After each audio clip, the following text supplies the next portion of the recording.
because I have things to do for the grandbabies today. So we are live an hour earlier than usual. Excited to have you guys come in here. Good morning, Linda. Good morning, Anthony.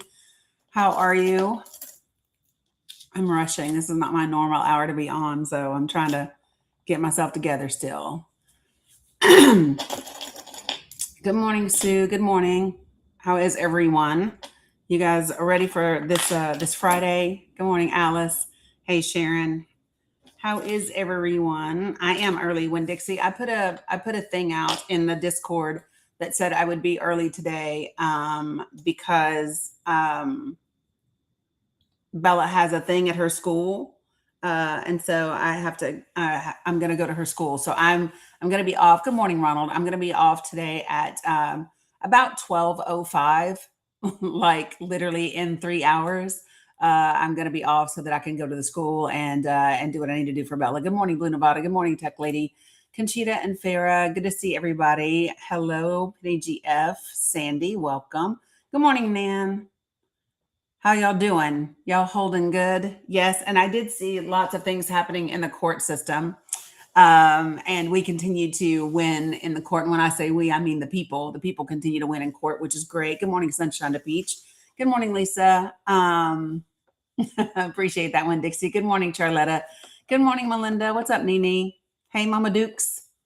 Listen, folks, if you were joining me from anywhere other than the Tick of the Talk, right, then please make sure that you say hello in the comments because I don't get to see when you join. What, Sandy? That is the craziest thing ever. Yeah. Yeah. So only good vibes. That is part of the conversation here. That's why I said, what does that mean to you? So many people identify as a particular party. And so that's why there are follow up questions that say, well, what does it mean to you to be a Democrat or a Republican? What does that mean and why? Like, why is that a choice? And so I think that that's important, right? So many people say, I am a Republican. I have voted Republican my whole life, my entire like it's just I think it's a great conversation for people to have, right? So good morning, Lena. And of course then that yeah, I know, which I just saw that she said that. That's crazy. Good morning, Renee.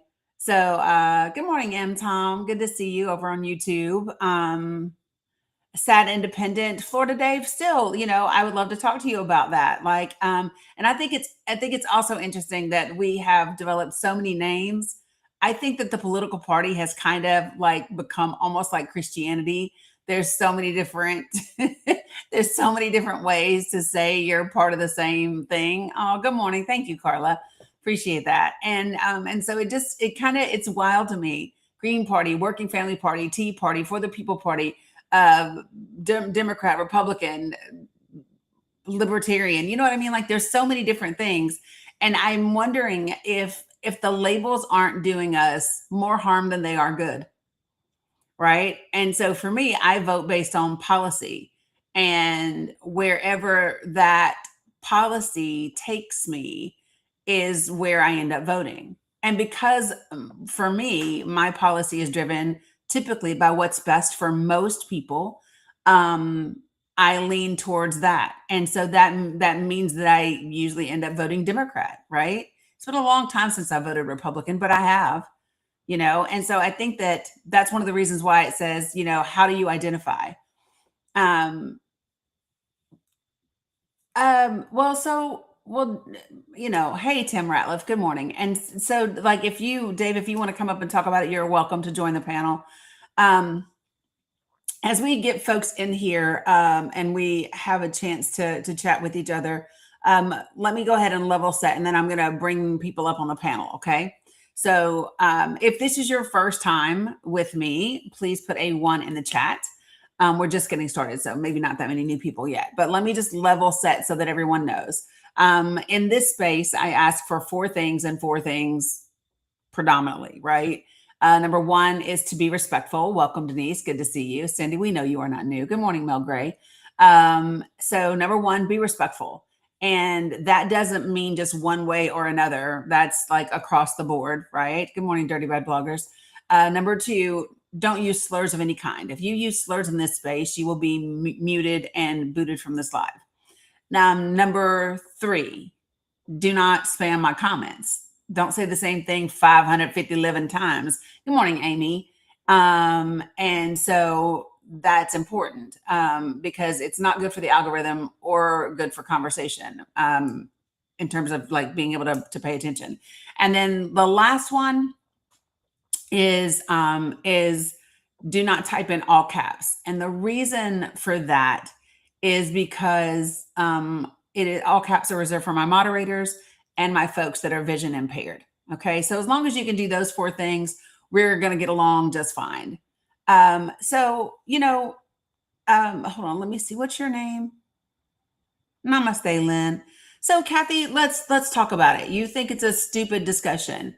So I think it's a relevant discussion. So many people, it is this very thing that is divisive, right? This is the very thing that is divisive. And what I find is when I talk to people about what party they consider themselves to be a part of, and then I ask them to describe what that means to them, to define it for me.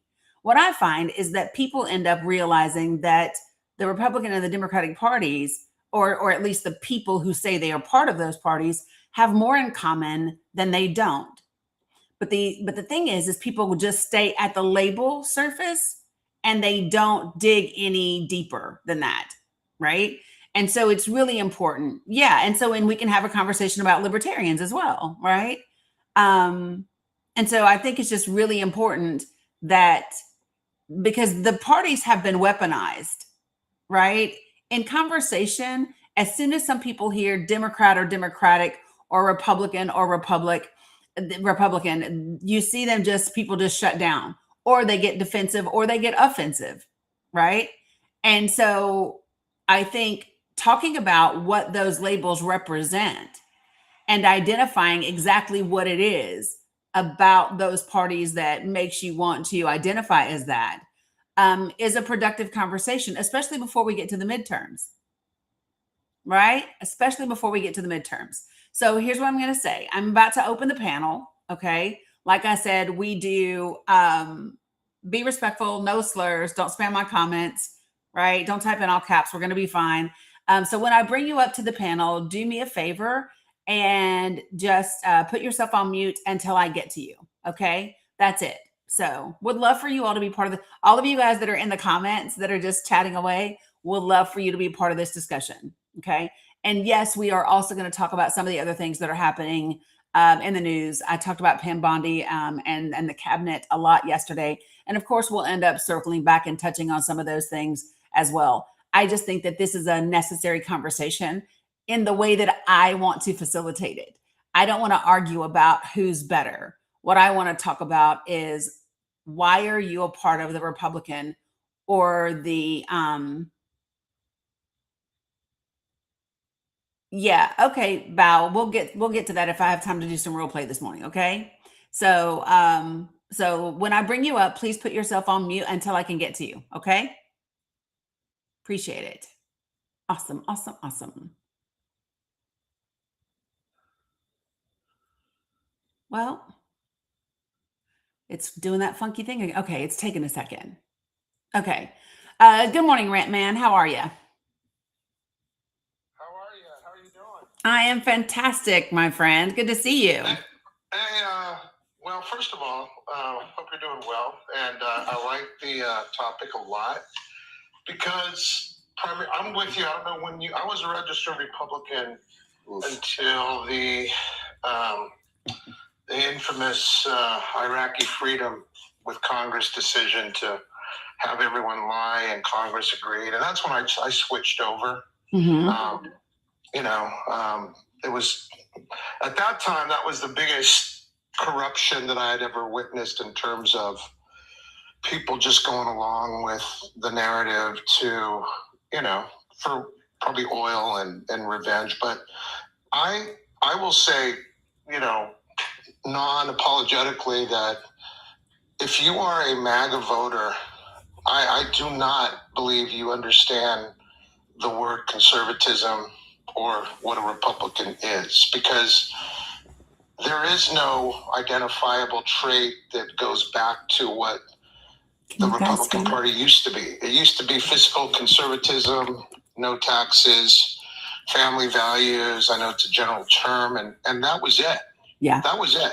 Mm-hmm. What this is a distortion of that mixed in with a extremely dangerous, hateful energy that we've seen over and over and continue to see over and over, mixed in with a lot of conspiracy and a lot of just a lot of ignorance, quite frankly. And it's disturbing because Democrats, and I'm a registered Democrat, I joined the Democratic Party because I believe in trying to equalize the gap between generational wealth, corporate elitism.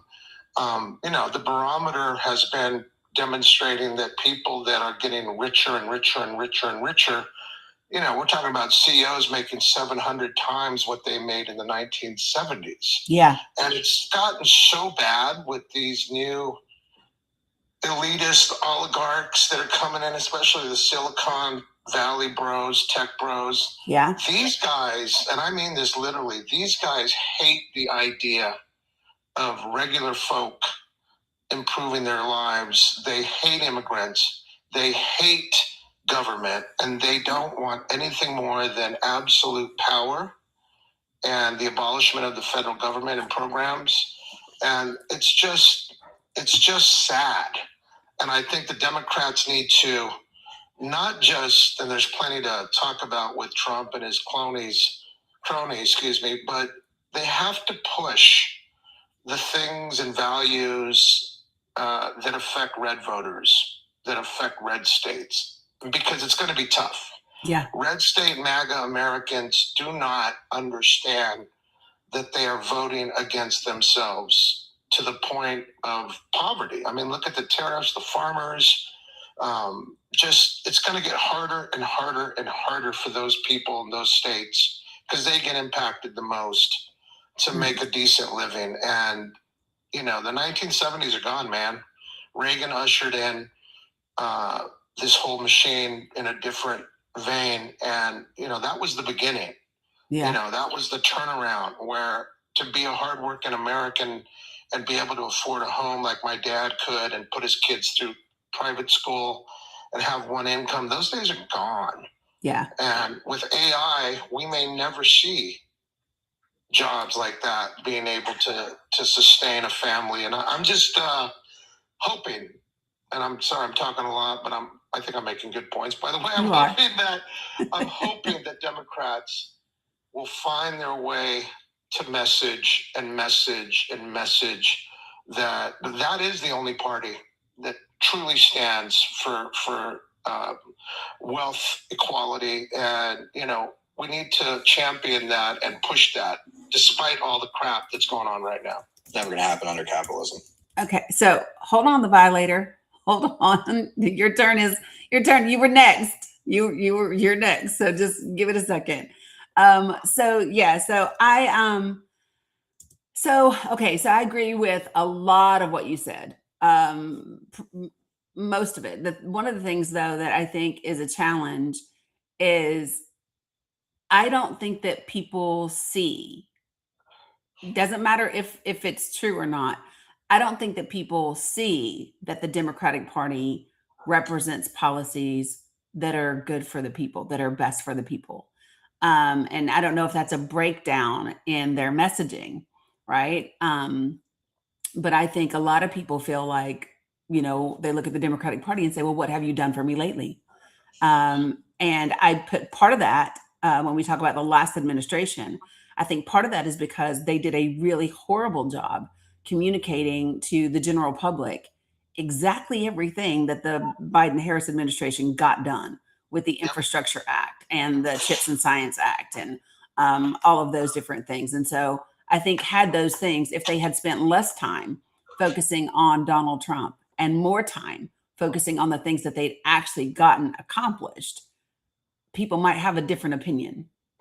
Yes, Dani. And also, really quick, the the biggest criticism I've heard from people like James Carville about the Democrat Party is that you had an adversary like Donald Trump who was so flawed and came in with so much baggage that had the party focused on the things you're talking about more with the same kind of repetitiveness and loops that the Republican Party, MAGA Party used in their messaging. Can you imagine if 24/7 all the Democrats ever did prior to the election was hit those things you're talking about? Yeah. The economic policies, the CHIPS Act, the infrastructure bill.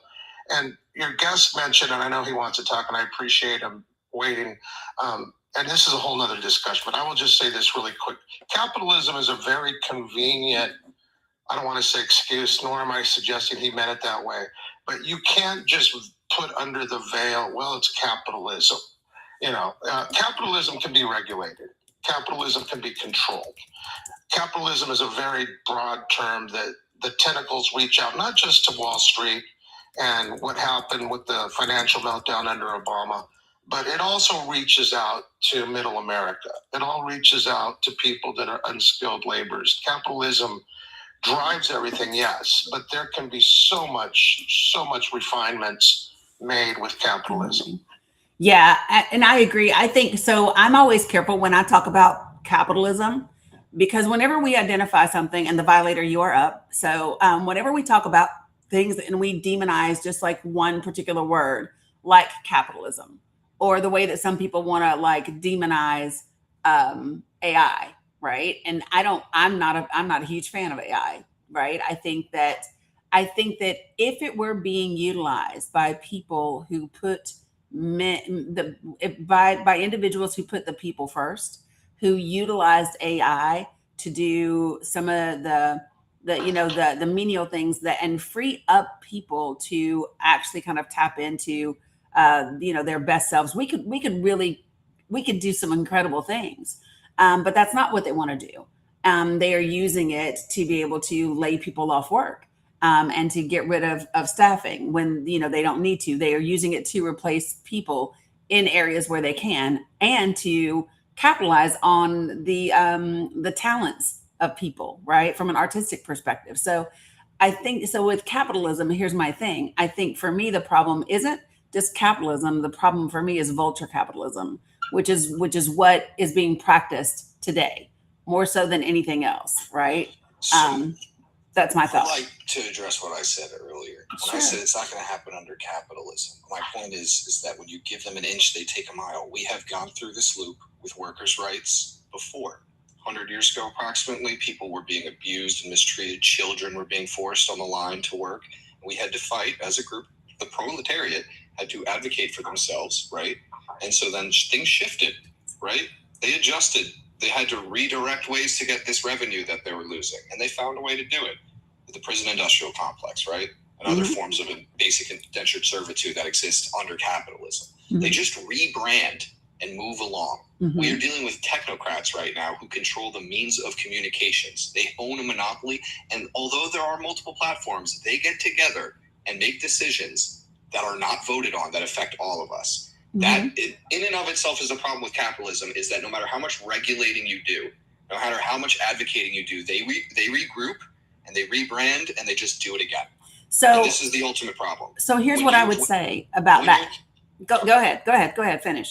Well, my last point is that when you talk about Democrats and Republicans, the issue is it's not so much like the social policies that people are always arguing about.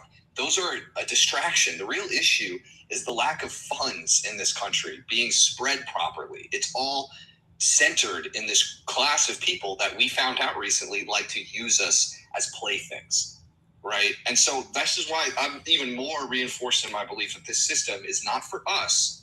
It's all these policies that Democrats and Republicans pass. Sure, they dress it up with fancy words, but when you look through it, it actually is really just benefiting that top 1%, and it's putting most of the burden on us. And that's the MO. They just word it differently, right? With Republicans, it's more culture-based, and with Democrats, they dress it up fiscally. But ultimately, we get to the same point. They might look a little different, but the MO has been the same since, you mentioned earlier, the 70s. I mean, The Federalist Society, Heritage Foundations, same thing, two sides of the same coin. They've been infiltrating American politics ever since then, right? I think what we believe the system of government is for, which is on paper honorable, liberty, prosperity, happiness. Yeah, we get that. We agree. That's not what's going down in practice, and that's the issue with capitalism, is that you can't control these people. If you give them an inch, they take a mile. So two things. Here's what I would say is I think one of the reasons why is because we don't actually enforce it. So we don't enforce. There's not enough. If I'm going to regulate, right, then I need to have a method in which people are held accountable. And so the problem that we have is that regardless of the regulation, is there's no actual enforcement and there's no actual consequence. So if you can commit $1.7 billion worth of healthcare fraud in Florida and go on to be the governor and the senator, right, and then an advisor to the president, that's a problem. Well, that happens because of lobbyists and PACs, right? Right. If a politician takes a $250,000 check from the owner of a private medical company, he's going to treat him favorably. Right. And this so in and of itself creates the issue. But at the same time, the people voted for that. No, we didn't vote for that. The people absolutely elected Rick Scott to be the governor of Florida. No, I'm talking about lobbying. Yeah, no. I'm talking about actually putting him in office. Well, when a few people who have their own private interest run the media companies that we use to consume our information, there's a huge conflict of interest when they have political ties to a certain party, right? So this is where we're running into the issue nowadays, is that we can't parse through information and be confident that what we're seeing isn't angled to make us think a certain thing. Right. Because they shift the perspective, they'll omit information, and both sides does this to push a narrative. So now we can't even trust the information we're getting. We have to dig ourselves. So let's talk about that, because let me ask you this. Are you familiar with an HBO documentary called After Truth? No. I think that's the name of it. Okay. So this was put out several years ago. I want to say 2020, something along those lines. Alaikum Salam Mohammed.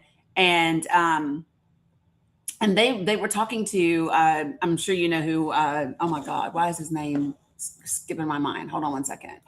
No.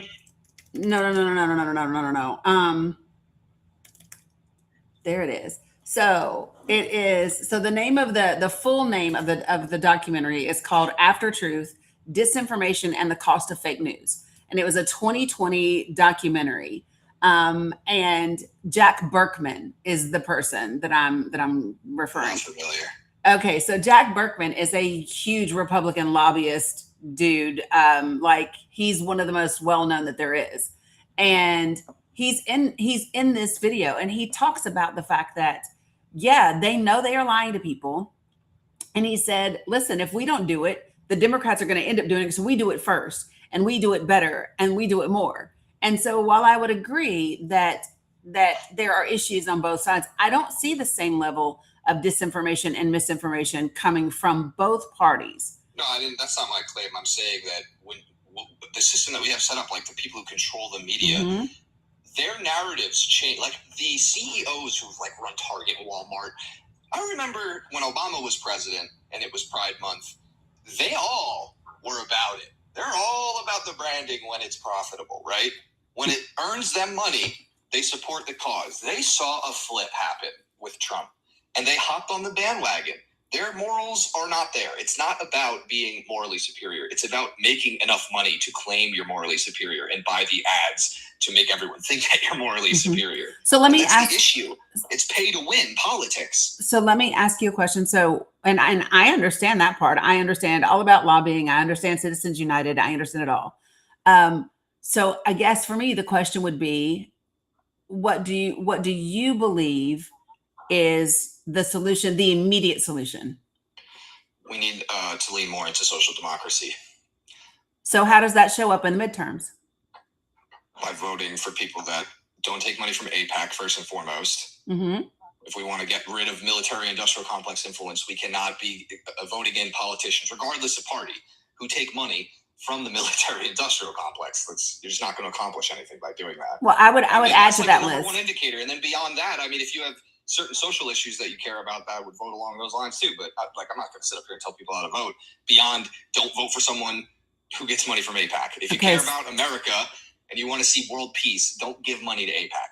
So I would add to that. It's not just AIPAC. I would add AIPAC. I would add NORPAC. I would add J Street, and I would add Kufi. Right. Sure. I would add those four. No more warmongering. Right. Is it crazy to say that? No, I mean, some people believe that it's crazy to say that. I don't think that it's crazy to say that. But so I think so. So a lot of times when I hear people talk the way that you're talking, they'll go to this burn it all down mentality. We have to, we need a different system, and then they don't do anything. Right. Yeah. And my point is to me, that comes from a very either naive or privileged perspective, because just an animal reaction. Right. Because the truth of the matter is, though, we can't burn it all down, because if we burn it all down, the people who are already suffering suffer more, and the elite will be just fine. Are you going to be able to build it back? Like, that's the question. Well, do they even know what they're building? And I would say no. I would say I wouldn't want to do that.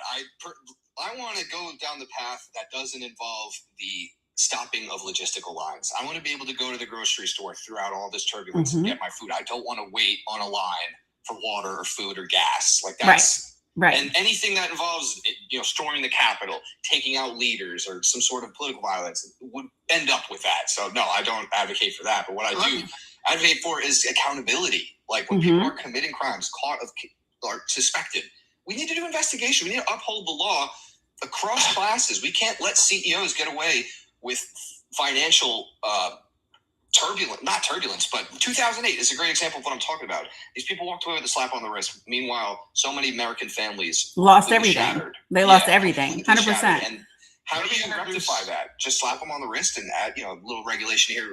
It doesn't work. So let me, can I just chime in really quick? Because this is a really good direction you guys are talking about. But I think the one thing that's been missed here is I think, Dani, you said, well, what can we do now? And I think if you think of a card game that's rigged and you've got one player who just keeps winning and winning and winning because the dealer's in on it, the cards are coming his way. That's what's happening with power and the passivity of what is being done with the Supreme Court, which is in on it, the absolute power, absence of checks and balances, the overwhelming executive orders that have been done under this president, which has put an overload on our democratic system. There's got to be, after this mess, a way that we can hopefully and more immediately respond other than the midterm election, because the power momentum is stacked against us, just like in that rigged card game. So all we're seeing since this clown took office is an onslaught, orgy-like implementation of executive orders. That's all we've seen. And then we get the federal judges, those that are honorable, that fight back and will go against them. And the fealty that I'm talking about of all these MAGA congressmen and senators is because of their fear of Donald Trump. Not one member of Congress, when we talk about change, it has to start there. If you've got complicity 100% with the opposition party, and all they're doing is acting out of fear to support Donald Trump, and the Supreme Court's supporting Donald Trump, I think that's starting to change. I think the momentum is changing. But when we talk about regulation and all that and curbing these behaviors, if we don't have that, more so, then we're screwed. And that's what I think we've seen this last year, and it's changing a little bit. My contention with that is that if we look at history, it seems to be repeating itself with the way power and money is being consolidated and workers are being abused in this country. As it did in the Industrial Revolution, it seems to be happening again now. Maybe not on the same scale, but we're also coming to a crux as well of automation, where we're going to see the workforces completely flipped. People are going to lose their jobs en masse when automation becomes more widespread. We have to contend with that. I'm not really hearing any hopeful or wishful thinking coming from either side of the administration about that issue. They both seem to almost ignore that problem that's looming. Yeah. Because they both take money from the same people, right? It's almost like they play both sides to keep us confused and arguing when the main issue is the consolidation of resources and power. That's the biggest problem. And all the other issues would fall by the wayside if we worked on redistributing that wealth. Okay, so that is why I was a tremendous fan of Lena Khan in the FTC. Yeah. So that she, for those of you all who do not know, your situation at the grocery store would have been a bajillion times worse if she had not been the chairman of the FTC and they had not blocked the merger between Albertsons and Kroger's. So like to give you all an idea, if between Walmart, Albertsons, and Kroger's, they control about 70% of your grocery market. And so under her, the FTC did open meetings. That no longer happens in this administration, but she did an open meeting every other month, and people from the general public could just sign in. You got 2 minutes, and you could weigh in on whatever. And so I had an issue that I always showed up for, and so I did that for about a year and a half. Once I found out that they were a thing. And so I got to go every other month and go before. And so, but as a result, I got to hear independent grocery store owners talk about the changes in supply chain that began during C-19, but then continued long after. And those guys talking about, the price on the shelf at Walmart or Kroger's is the price that he's paying to get it from the supplier. And so, listening to those guys, listening to other corporations, to smaller companies talk about the dangers of AI, right? It's by design too. Like they deliberately set it up to make these small businesses fail. Yes, 100%. Like, oopsies, we're just trying to save money. It's like, no, we need to get rid of competition. So this is what I said. Okay. So my opinion is that this year, because obviously we didn't get her overnight, the fix is not going to be overnight, right? So in my opinion, this year, for every progressive Democrat that primaries and defeats an establishment Democrat, that's who you vote for. You vote for the progressive Dem that beats the establishment Dem in the primaries, and that's who you put in office. If no one beats the establishment Dem, you choose that Dem over the Republican, because we need a Democratic majority in Congress come November, period. Right. And so that means I'm going to have to vote for some Dems, whether I really like them or not. Right. And then those people are going to feel the pressure the next go around. Right. No, they're not. They're not all establishment. We have seen progressive Dems, like just in New Jersey this week, Truth Seeker. So there was a establishment Dem who used to be all in on Israel and AIPAC. Right. And switch their tone to say, well, if we're going to give to weapons to Israel, there needs to be conditions. So as a result, AIPAC spent a shit ton of money in the last month of that primary to go against that particular establishment Dem. Well, as a result, the progressive challenging Dem ended up winning the Democratic primary. Right. And so I'm actually a fan of the infighting that is happening amongst the GOP and those folks right now. Good morning, Marilyn. So I'm just saying, so listen, this language that they're all this or they're all that, that's just bullshit language, right? It means you don't have to work as hard. And you don't have to be discerning. You don't have to put in as much effort. I think there is some truth to saying that they are compromised. No, but that's not what he said. He said they're all establishment. And they're not all establishment. But there is some truth to what he's trying to say. Maybe he didn't articulate it clearly, but I do agree that how can we trust these people after 20 years of them knowing about Epstein? None of them spoke. I keep telling you, bipartisan issue. This is not about trust, and I don't know why people get that. You all are talking. You were talking about people that you are putting in office as if they are friends of your family and are coming to Sunday dinner. They are not. No. They are not. And so let me just hold on. Saying one thing and then let me finish. So guess what? If that's the case, then it's up to the people to vote them out. When people scream about midterms, let me just tell you something, or term limits. When people talk about term limits, term limits is a great way to be lazy, right? The way that it was designed, is for the people to be the term limits. And so, in my opinion, is when we got to this place in this country where, oh, we had a civil rights movement, and all of a sudden women can have credit cards and black people can go to white schools, and everything seems somewhat okay. We just put democracy in a crock pot and let that shit cook. And it burnt because we weren't looking. Nobody was checking on it. Nobody was stirring the pot. Nobody was doing anything. And as long as it didn't really, we gotta be real here. The whole time that we're sitting here hoping and wishing and praying for government to work out, the elites are taking children to islands. But here's the thing. So listen, hear me. Here's what I'm saying. Okay. So you gotta reframe though from that framework. No, right? but the two things can be true at the same time. Two things can be true at the same time. But the reality is that when the people sit down, when the people stop being engaged, when the people stop requiring accountability, it leaves room for the elites to do even more.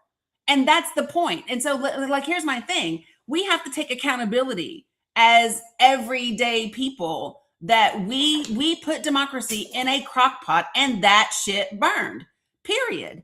We did. I mean, then here's my thing. You haven't seen, hold on a second, please. You got to stop interrupting me.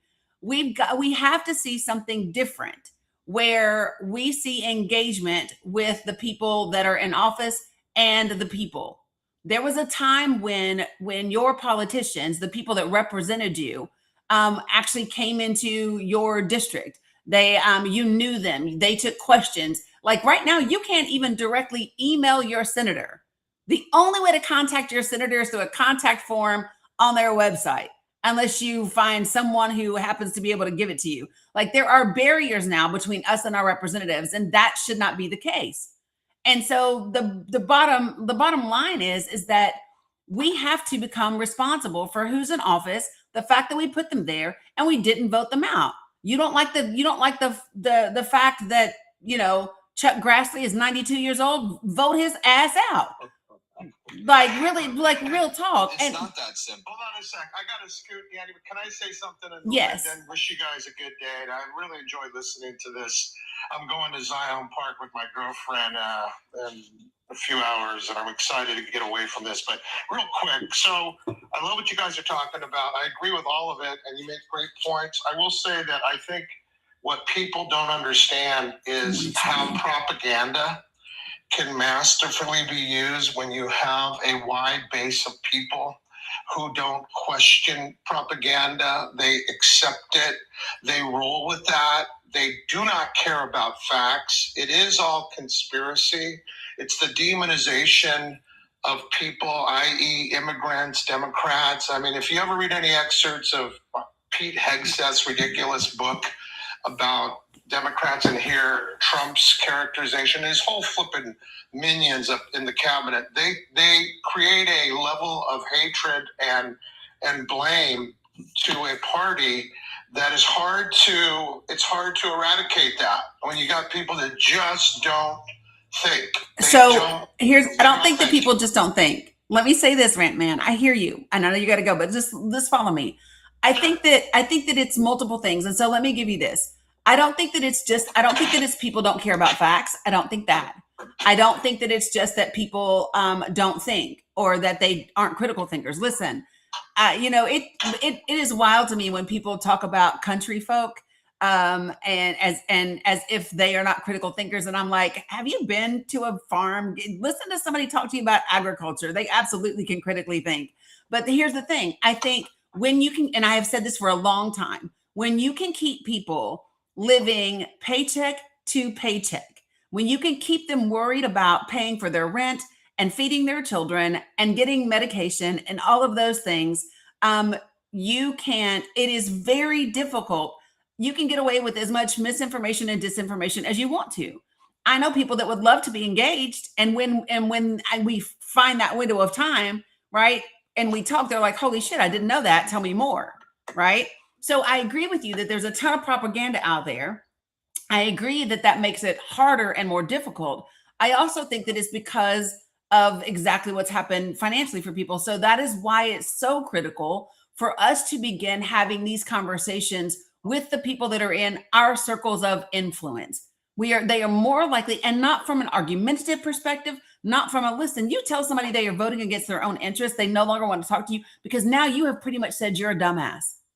And nobody wants to be told that they are a dumbass. Nobody wants to be told that they are a fool. Nobody does. And so you got to stop. We have to stop saying to people, you're voting against your own best interests. You're because all that does is push them further and further away. So we have to have productive conversations, and it is going to be largely up to the people. And once we get this Democratic majority, hopefully mostly progressive in Congress, right, in November, then begins the work. Then begins the work of closing up these loopholes, creating legislation that specifically says corporations aren't people and money is not free speech, right? So we can get rid of this Citizens United shit that has just really made it horrible the last 12 years. And then we can do a continuing resolution of our own and put back our ACA tax subsidies and, put the money back in. I think we should take a shit ton of money from ICE and send it to the FTC so they can absolutely crack down on all the regulations and enforce the laws that are already on the books, like the Robinson-Patman Act. Just saying. Yeah, thank you for the opportunity. And I just want to say, when I talk about people's critical thinking skills, I think you're right. I think it's about being affected, as i.e. farmers have been affected again. Voting against your best interest means that you are just going along with the corporate greed machine, and you're not questioning tariffs, etc. You're not really recognizing, as the violator was saying, that this energy from these people, the Lutniks, the Treasury Secretary, all those people involved, these guys are immensely wealthy. Now, there's people on the left that are wealthy too. Yeah. Nancy Pelosi's net worth is probably about $300 or $400 million. Chuck Schumer is like $200 million. Now, how much does that affect their ability to jockey for the middle class and working Americans? Yeah, they're not in touch with the middle class or working Americans anymore. Not in touch. So yeah. My hope is, in closing, that if you ever look at, and I've seen over 20 hours of what happened in Nazi Germany, if you ever look at the parallels, it's a different era right now. But if you look at the machine of fascism and how it operates, we're pretty close to what was done then. It's just a different look. But with that, I gotta go, and I appreciate the live, and I'll be back on Monday, so I hopefully will catch you then. Yeah, sounds good. Appreciate you, Rant Man. See you later, man. Bye. Yeah. So the only thing that I would say about that is I hear a lot of the comparisons to Germany and what happened there and all the things. And I just want to remind everybody that Germany learned what it did in the Holocaust from the U.S. and what it did with slavery. So I just need everybody to understand that, you could just stay right here in America and get the majority of it. Now, did they go as far as in terms of like the government? No, not for most people. But the reason why a good piece of the country is just now waking up is because this is the first time those types of things are impacting all the groups of people except for the really rich, right? So if you were black and brown, the threat that some people are feeling right now for the first time, black and brown people have felt that threat forever in this country, right? It was new, like LGBTQIA folks felt that threat in this country.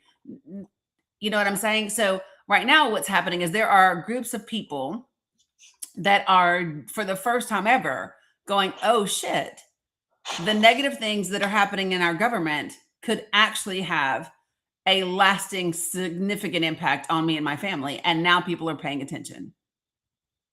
So good morning, Miss Vicky. How are you? Just wanted to point out quickly, there's 7 of the 10 lowest literacy rates in the United States are southern states. Yeah, 100%. Kind of a safe assumption that people from the South are not literate. Well, no, I'm from the South, Well, actually. you're a rare breed. In the No, South. that's not true. That's not true. So here's, Statistics. yeah. So, but let me just tell you, so statistics don't always represent the people. And so when you talk about literacy rates, you have to also talk about what are It's they adult testing? literacy, What are they? by the way. Yeah, and what are they testing for? And It's so adult literacy. yeah, and so I'm just being really clear about yeah. So, and I think that, so this is one of my things, the violator. I think that those types of things, when people say them, right? I think that they have possibly even a worse impact um, than just not talking to those people at all. I think when people, so one of the biggest things that I have heard. I'm just drawing a correlation between literacy rates and voting for Trump. Yeah, well, but it's not just that. So like, well, correlation doesn't equal correlation, right? Is not causation. And so here's what I would say is the other thing that you are missing in that component is race. Another thing that you are missing in that component is Thanks. say it again. Thanks.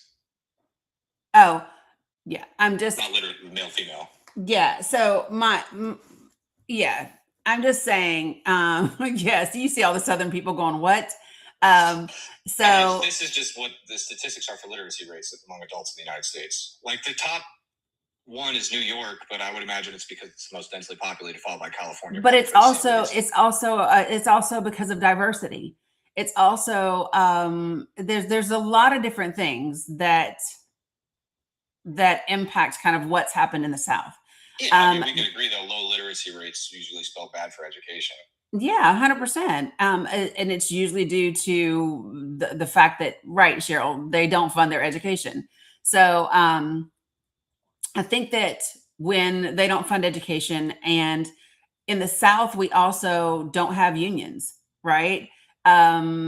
Even so, some of our states have passed laws to not allow unions. I mean, just recently in Tennessee, we had that big ice storm, and they were refusing line workers from out of state because they don't want to pay them union wages. Yeah, while we needed the line workers, I know. They weren't letting them come. I was out of power for 11 days. Yeah, I'm from Tennessee, by the way. Okay, yeah. Yeah, I'm from Northeast Tennessee.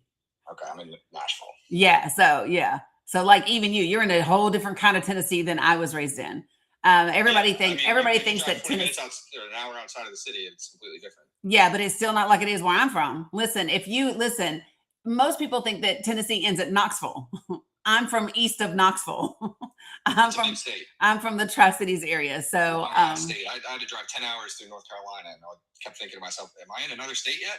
Yeah, no, it same goddamn state for a long time. Anyway. It is. Yeah, it is. So, but yeah, I think that, so for me, I look at it from a practical standpoint about, so we understand what the issues are and what the challenges are. What I'm looking for is step by step, the roadmap, the blueprint of how do we undo this, right? I just think like all these problems that we highlight are symptoms of the system that we live in under. Yeah, but you have to change the system in bites. You can't I'm not calling for a major revolution, which is why I was advocating for more social democracy programs to eventually get into a more communal communist society. Because honestly, that is the ideal, where resources are spread based on needs and you have the means of production at your fingertips. Like that is ideal for us as regular people. Yeah. So, and here's what I would say. So in conversations, what has to be necessary is using words that haven't been weaponized and that aren't so easily misunderstood, that are super, because what I find is labels tend to divide us.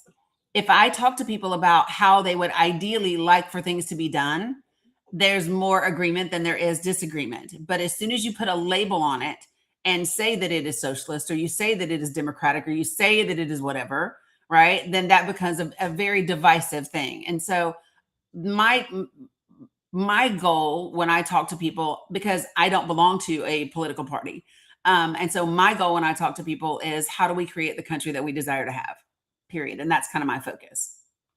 That's it.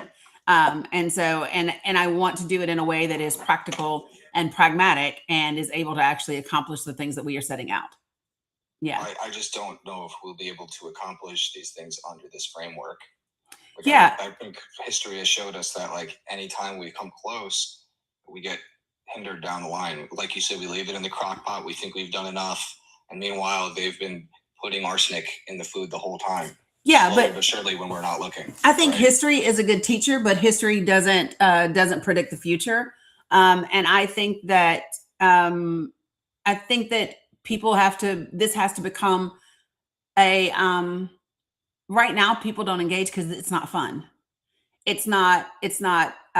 It's volatile. It's hostile. It's all of these things. So who the fuck wants to do this all the time? I get off of these lives and I am just exhausted.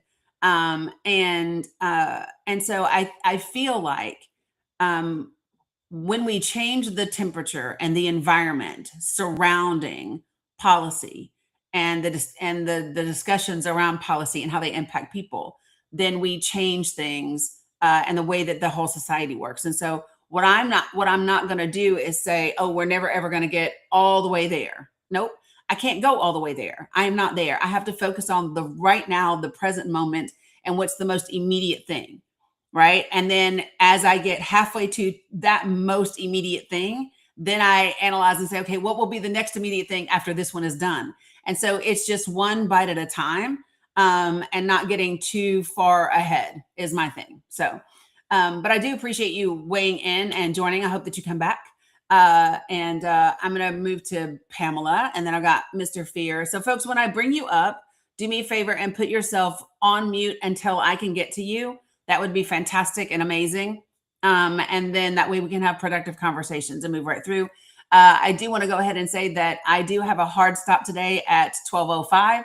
So, and I'm Eastern Standard Time. So we have about another 2 hours and 5 minutes together. My daughter's having a celebration. My granddaughter's having a celebration at school. So I'm dipping out to do family stuff. Tonight, I am doing a documentary showing. It is of a documentary called A Storm Foretold. It's a Dutch filmmaker who did a documentary. He spent 3 years with Roger Stone, followed him around from 2018 through Trump's last day in office of January 2021. Some of the footage that you saw in the J6 hearings came from this documentary. It does not have streaming rights in the United States of America. So even if you Google it and it looks like you can see it on Amazon Prime, as soon as you log in, it says this is not available in your region. Okay. I got it because during the January 6th hearings, it became available. They got a deal where you could buy it on Vimeo for $14.99. And so I bought it immediately right then. And so I did that. And so I own it. So I open it up for people to be able to come and watch it. Tonight is the viewing. It is at 8 p.m. Eastern Standard Time. You have to register because you will get an email that I will send to you at 7:00 this evening with the link to join it. If you are not registered, you will not get in. So I am telling you this now because I will cut off the sign up for that right around 4:00 this afternoon. So you better make sure that you are registered now if you want to see it. I have seen it probably 20 times, and every time there is the ability to still pick up something new. I have literally seen Matt Gaetz and Roger Stone have conversations and collude about how Roger Stone can get the pardon for the Russia deal from Trump, which of course did happen. I watched Roger Stone talk to General Flynn and talk about how to implement Stop the Steal. I listened to Roger Stone and his crew talk about they created Stop the Steal in 2015, how they have checks from the PAC that paid them to create it. I listened to him recruit people, former military, former police, all of that. I listened to him say that Jared Kushner should be prosecuted and Donald Trump should go to jail and be impeached. All of that is in this documentary. So if you want to see the entire documentary, it is an hour and 41 minutes. You need to go to my link tree. You need to click and fill your information out and then check your email around 7:15 this evening, and you will have a link directly to the Google Meet to be able to watch. Okay. So that's it. Yeah, you do watch him get his hair colored too. Yeah, that's in there. Yeah, he's all about that life. 100%. And then one other thing is I have an event where I will be launching some new information, just kind of about, if you want to know kind of what you can do for this election cycle, if you want to know what we could do to kind of right the ship in terms of our politics in this country, then I have an event that is going to be March 8th at 6 p.m. Eastern Standard Time. So you go to my link tree. My link tree is in my profile. No, you cannot watch anytime. It will be only at 8 p.m. So let me be clear. You all are joining me. You're not getting a login to my account to watch it whenever you want. You are getting an invitation. You're getting a link to join me on a Google Meet where I watch it. We watch it together. And that's it. So if you're not going to be able to watch it between 8 and 10 o'clock tonight, right? Because that's when it's going to be showing, you're not going to see it. I will do it again next month. But this will be the last showing for February. Yeah, you guys are going to be my guest, and that's it. Okay. So, yes, the March 8th thing is in my link tree as well. Yes, Shantae. So those two things are up there for you to sign on to. Okay. So I will be rolling out a lot of information and talking points and resources for you I'm reading a little notification. But yeah, on March 8th. So good morning, Pamela. What you got for me? Good morning. I came up because I actually come to your live a lot, and I watch you in the mornings while I'm doing my reporting. And I absolutely love the way that you do your lives, because you try to keep things very neutral, and I love that about you. Thank you. Thank you. I'm a political science major. I'm also in the South. I've lived in the South the majority of my life. I grew up in North and South Carolina on the border. And I get really frustrated when we start talking about that's what comes at 7 o'clock. They literally forget the fact that the South is so gerrymandered, and that the South is so incredibly segregated. Very segregated. And because it is segregated, and because we are gerrymandered, and because of all of these things, that is what causes the problems with education, the problems with voting, everything. I worked on Senator James Clyburn's campaign twice when I was in college, because I was a computer science and political science major. And when I worked on his campaign, we literally had to do door-to-door stuff all the time, because you're constantly fighting everything there. The reason that we still have Mr. Graham still in office is because of that. The reason that you have people like Tim Scott, that is why, you try to get representation and then people flip. And on the other hand, in North Carolina, when I finally moved to North Carolina, we have people flipping. They will get elected as a Democrat, then they will flip to Republican and change the rules. And everything here is just, like, when you look at education, you look at the things that they're doing and the agendas that are being put into place, it's not because they're what the people want. It's because of where the money is coming from. Yeah. So, and let me share this. So that was actually, so I'll share this with you all. So for the past couple of years, I have been the keynote speaker and done some workshops for the Michigan Rural Caucus, their summit every year. And then I did it for the Virginia Rural Caucus, Democratic Rural Caucuses. And when we were there, I want to say maybe year before last, in Michigan, we had some guys that were part of the Lincoln Project and part of the podcast that they do. And one of the things that was actually recommended as a strategy was to run as a Republican, but be a Democrat. And everybody in the room was like, absolutely not. I would never do that. And he just kind of shrugged and he was like, well, I mean, and that is one of the fundamental differences is there are people, Republicans are willing to do things to win that most Democratic candidates are not willing to do. But so they tried that same thing in Georgia last year, in 2024, not last year, but in 2024 in the last election. And hold on, let me put this in here. I'm putting the documentary link to register in the comments on Facebook now.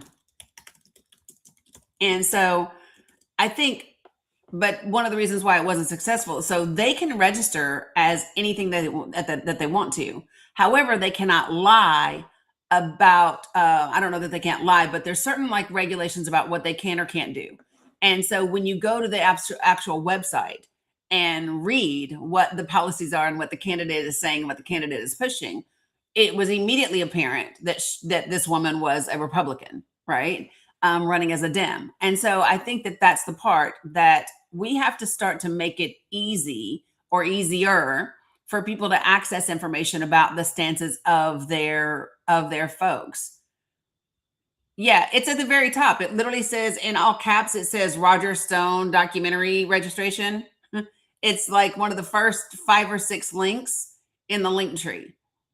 And the one above that, the For the People Project, that's for March 8th. And they're right on top of each other in the link tree. So, yep, you're welcome, Tracy. So does that make sense? So I think that, so this is why local politics is so important. To go back to your point about gerrymandering,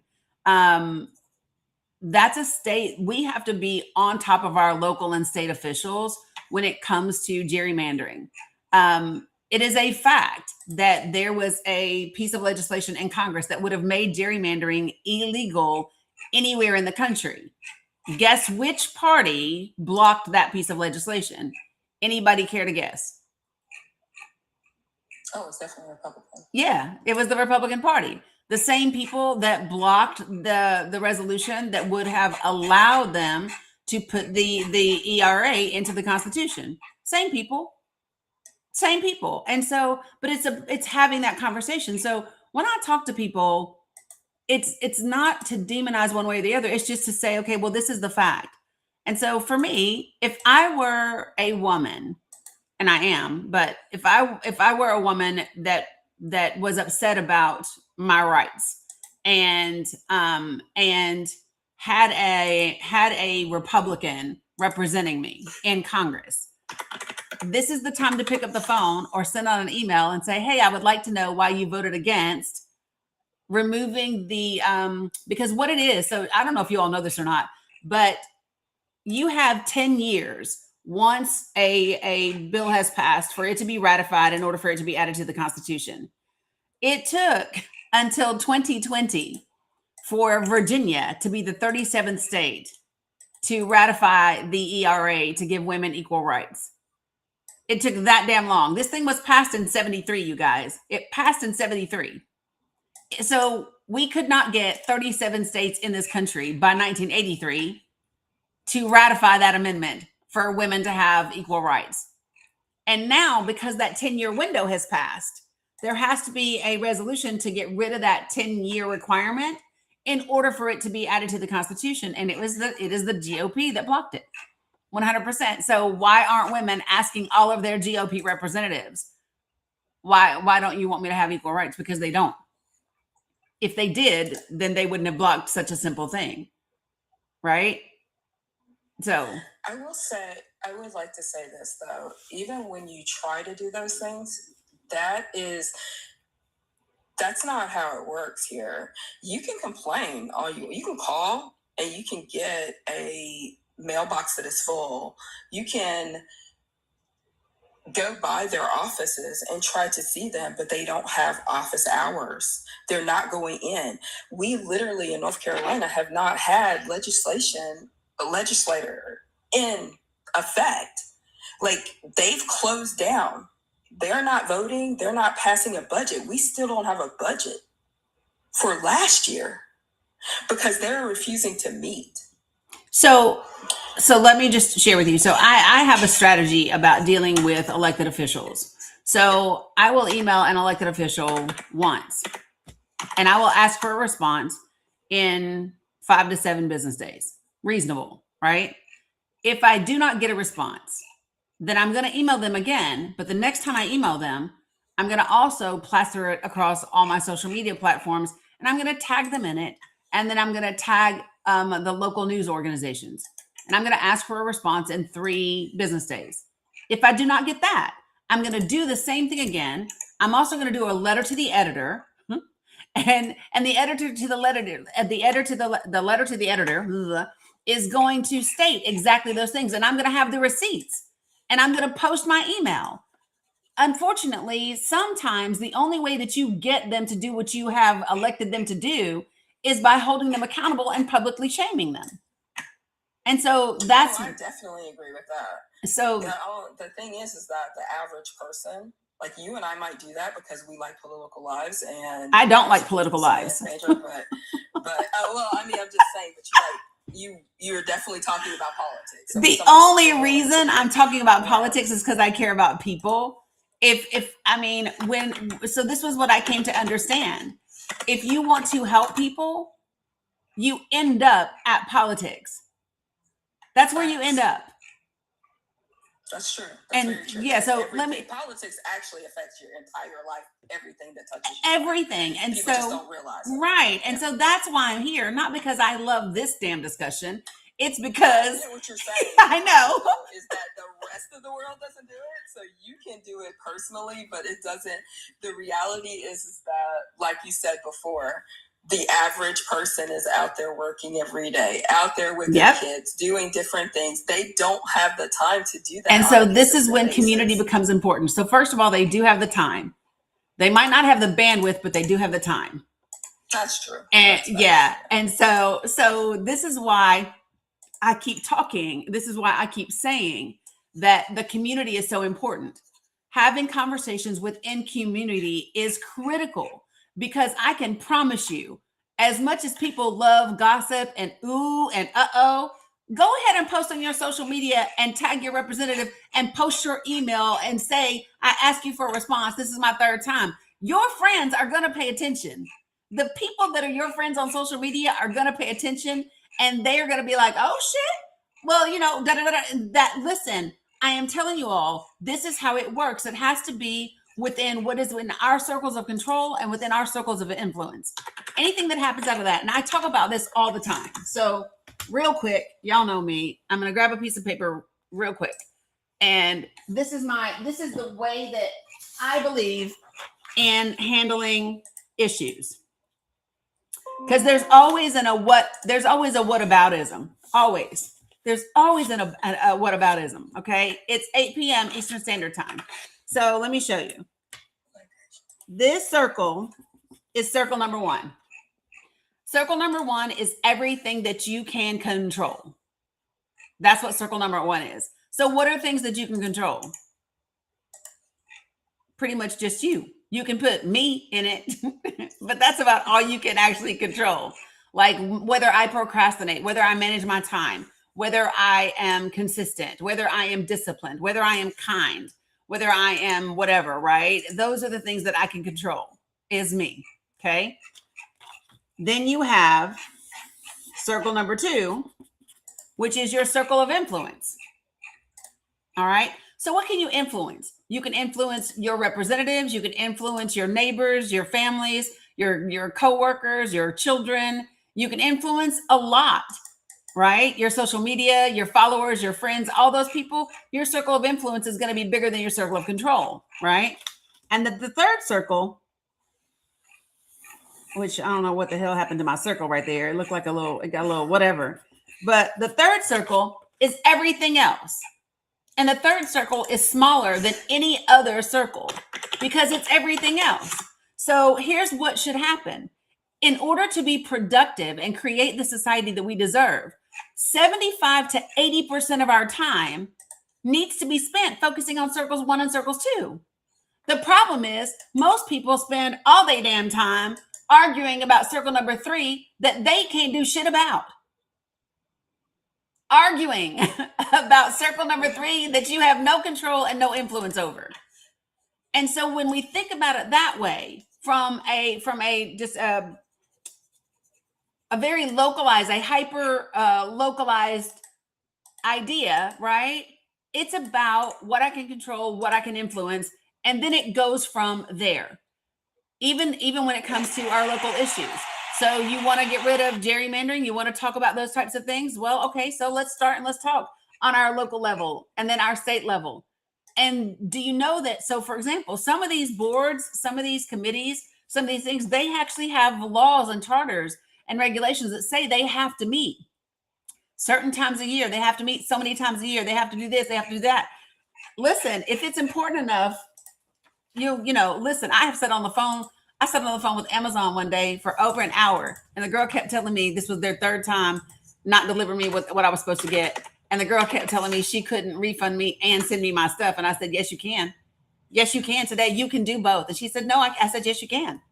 And I said, and I know this is not your fault, but I'm going to sit right here until you get somebody on the phone that can do what needs to be done, because y'all are absolutely going to do right by me. This is the third time in a row. I'm not. You will do some sort of customer service. Y'all, don't you know Amazon refunded me and sent me the replacement product for free. It took an hour and change in my life, but I was adamant, and I told her, I said, it's the principle of the matter. I'm not going to sit up here with Mr. Billionaire, Trillionaire, whatever, and you can't give me my damn $14 and some odd cents. Yes, you can, and you will today. You better find somebody, or y'all gonna have me on the line all damn day. I might be your only call today, sis. I get it, but I live in a blue dot area. So I'm in a red state, or mostly red. I'm in a red state. That is, and but I'm in the blue dot. So in my area, because I do complain and because people do hold them accountable, we have a better life. We have better rules. We have better things. We don't have gerrymandering like that in our particular area, because you really can't. They literally could not draw anything unless they went around individual houses, and even if they did that, it probably wouldn't work. Right. So, it's a different world for us here than it is for people who live even 2 hours away. Yeah, 100%. I lived in Charlotte for 10 years. I'm very familiar with the Fort Mill and Pineville area and all of that. I'm very familiar. Yeah. So, I get it. And so I think that people, oftentimes people only want to talk about national level issues, and national level politics when, you have to get on the state and local level, because they have a real immediate impact, on your everyday life. So, yeah. But absolutely, and I learned that young, because, like I said, I was able to work on James Clyburn's, campaigns for 2 different runnings that he did, and I got to canvass for him, and so I got to understand that at a young age. But people really need to understand how much their voting matters across the board, especially locally, especially for your state, and hold those representatives who are in your state legislature accountable for what they're doing. Don't give them peace. Don't allow them to just keep doing what they're doing, because it definitely affects everybody, and it's going to affect you. So, 100%. But thank you for having me. I appreciate you. Yeah, appreciate you. Thanks. All right, you have a good day. You too. All right, Mr. Fear, good morning. How are you? Good morning. 33 Arkansas. Oh, I don't do that, but that's cool. Okay. What you got? What you want to talk about? Well, you talk about January 6th. Like, why are y'all so fixated on January 6th? Who's talking about January 6th? You said there's a documentary about January 6th. No, what I said is that it's a documentary about Roger Stone. And that documentary covers 3 years, and that was one of many things that you will actually see in the documentary. Okay. Yeah, because I'm actually showing the documentary this evening, so I was letting people know what they were going to see in the documentary. Okay. Are you more leaning to like the middle ground and to the left now, or? I don't know what that means. So I am someone that is interested in policy that is good for the average working American. Okay. right? Okay. So the average person in this country, I'm interested in policy that benefits them and themselves. And I am not a fan of monopolization and vulture capitalism and corporate greed. Okay. So you live in a capitalist society, but you complain about it, but you don't want to move to a socialist society. I didn't say that I wanted socialism. What I said is I don't like vulture capitalism. Oh, vulture capitalism. Yeah. So you don't want to. So you don't want billionaires and millionaires, right? So what I don't want, so for example, you said you're 33, so I'm not sure you wouldn't remember this, but for example, vulture capitalism is when you eliminate the competition, right? Whether that's through acquisitions, mergers, and then you create monopolization. So when you create monopolization, that's actually the opposite of capitalism and having a free market, right? And so the place where we are headed now is where the majority of our media, our social media and regular media both, and our corporations, whether that's just regular businesses or whether that is like tech businesses, right? All of them are now falling. Like, I don't want 10 people in the world controlling the majority of everything that affects everybody, right? And that's so, why- yeah. Why do you think celebrities are getting mad at like politics and stuff like that? Because a long time ago, they didn't express their opinions about politics. They didn't really care. From my life, and I'm 20 years older than you. So in my lifetime, I have always seen celebrities that have been active and vocal. Jane Fonda's been getting locked up for forever for her social issues. So I think celebrities have. What I think is changing is that over the last 10 to 15 years, we've had an increase in social media and our ability to hear them and see them. But celebrities have always been vocal, right? Bob Dylan is a good example. Muhammad Ali is a good example. Yeah, they always have. But people that do that lose kind of money in their sponsorships, and I guess they're okay with that. Yes, but now that celebrities are they're falling out of money. Now anybody can be a celebrity on TikTok or anybody. Well, that doesn't have anything to do with politics. Well, I'm just saying, when the Grammys are up there and you had that woman saying, "Oh, we're not on selling land," and then the people responded back to her like, "Well, you build land on our land, and we want to have it back." So, it's just funny because left is going way far left, and people are leaving the left movement and coming to Republican. Well, I don't think there's any data that demonstrates that. There is. No, there's not. There's plenty of data out there. No, there's not. So Nate, give me a source. Give me a source for that, because what I can tell you is in the 2024 election, what the data demonstrates for us is that more people just simply aren't participating in either party than what you're saying. But see, the reason is people are getting mad because Trump is using the same language as Obama and all the old Democrats are using. Okay, so hold on, Mr. Fear. We're not gonna pivot. We're gonna stay right here.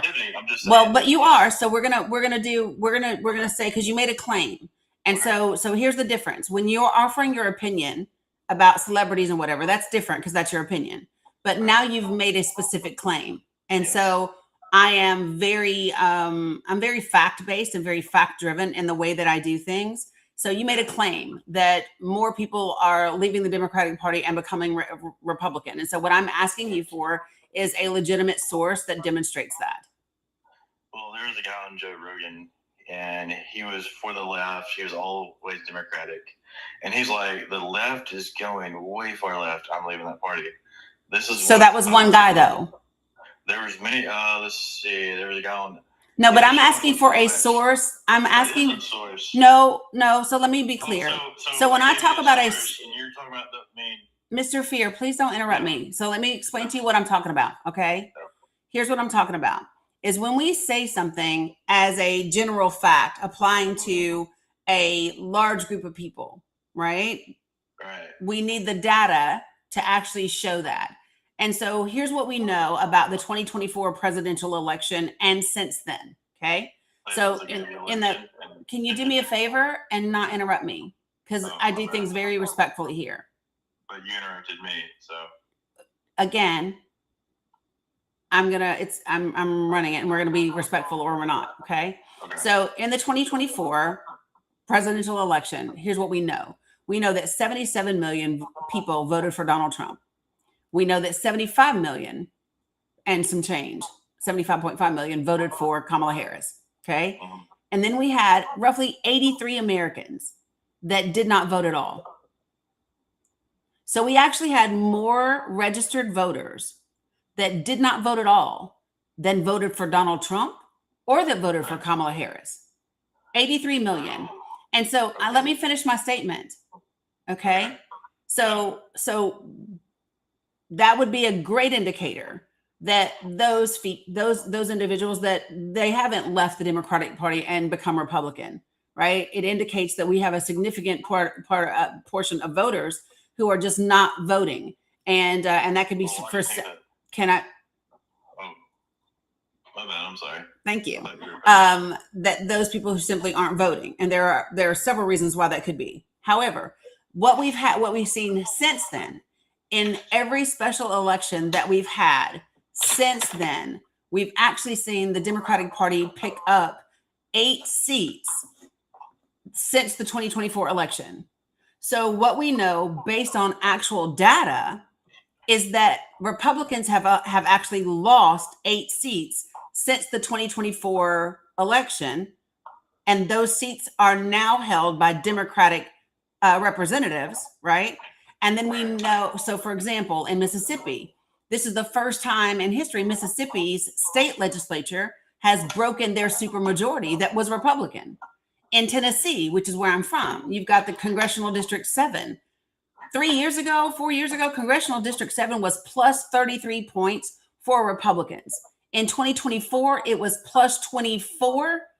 And Afton Bain, who ran in special election for Congressional District 7, closed that gap from 24 down to 13. It's only a plus 13 now, right? So what we know is based on the actual data, not what people say on podcasts, but the actual data of how people are actually voting. People are actually shifting more left and voting for Democratic candidates than they are Republican.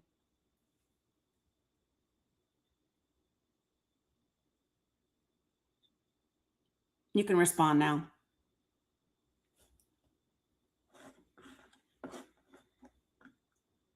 Mr. Fear, you put yourself on mute. Did you know that?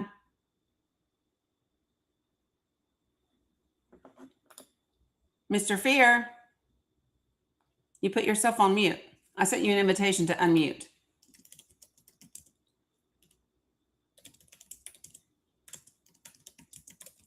Well, I see what you're saying, ma'am, but it's just, why didn't they vote for Kamala? Why didn't people vote for Kamala Harris? Well, I mean, I literally just explained that what we had. And so I think the first thing that we got to do is stick to what we're talking about. Just Rain, you said, you see what I'm saying. So you see that your statement or your claim that people are leaving the Democratic Party and going Republican is actually not correct, and the opposite is happening. Yeah. Well, let's see. Here's the thing: some of the left-wing media are praising Trump for some of the stuff he's doing. But you're skipping what I'm saying. You're skipping what I'm saying. So this is the question that I'm asking you. This is what. Hold on. Stop. You got to stop interrupting me. So what I'm saying, okay, is that according to the actual data, right, what we've seen actually happen in elections is that people are moving and voting Democratic. So in the left party, so Kamala Harris was not the strong candidate, right? So you're trying to move the subject. But see, here's the thing: people were moving from the left to the right. No, again, listen. Yes. No, stop. What you said is that they were moving from the left to the right now, and I literally just demonstrated to you. Even in the November 2024 election, there were more people that didn't vote left or right than voted either. That's your opinion. No, that's a fucking fact. 83 million. I don't know where you went to school, but 83 million is more than 77 million, is more than 75 million. So that's not my opinion. That's just math. But people voted Democratic, but they voted for Republican. Okay, again, 83 million didn't vote at all in the presidential election. Okay. 77 million voted Republican, and 75.5 million voted Democratic. So that would mean that more people, because 83 is more than 77 and 75, 83, more of them didn't vote either way. So again, even the 2024 election doesn't support your claim. It just means that people chose neither party. Okay. Let's go with that. Okay. Okay. So the point is that more people right now have disconnected from voting at all than wanting to join either the Republican or Democratic Party. And so to me, the work is in talking to those registered voters and finding out why didn't they vote in the 2024 election, right? What is it that is keeping people who at one time participated in our election process and they exercise their constitutional right to all of a sudden not participate? And so those are the conversations that we need to start having. And I think one of the things that is helpful is to be more fact-based in those conversations, because people's opinions are a dime a dozen, and I respect anyone's opinion, and I respect anyone's right to have an opinion. But that doesn't mean that I have to respect the opinion if the opinion is false or if the opinion just doesn't follow fact, right? I can respect the fact that you have the right to an opinion, but it doesn't mean that I have to respect the opinion because the opinion might be wrong. Okay. So, Yeah. Okay. I get what you're saying. I get it. Yeah. I wasn't trying to like prove you wrong, or I was just saying. Yeah. There's something might be in there. Why something's changing, and you're like, well, why are these people voting? Well, people are getting tired. They're just voter apathy. Yes. Voter apathy is huge. So who benefits when people stop voting? The bigger people up top. The bigger people up top do. Right. 100%. And that is a nonpartisan issue, right? Rich people are rich people. When they go hang out on their yachts, nobody on the yacht is talking about whether they're a Democrat or Republican. They're talking about their stock portfolios and what island they're going to next and whatever. Well, I mean, I don't care what rich people do. Yeah, I don't care what they do either. I only care about what they do that impacts us while they go do those things, right? So here's my thing. If I'm going to give you an example. It pisses me off that Jeff Bezos is laying off 16,000 Amazon workers, right? Mm-hmm. And he's going to replace those people with machines. Mm-hmm. Because what we have now is we have corporations that don't even want to pay a living wage. And well, it depends upon where you live, but I would say on average, what the data shows us is what people need to be earning is $22 to $25 an hour is what people need to be making just to be able to afford their rent and so forth and so on. Now, of course, that varies from one area to the next, but that's about it. You're talking about from what age range? Like just from? It's not about your age.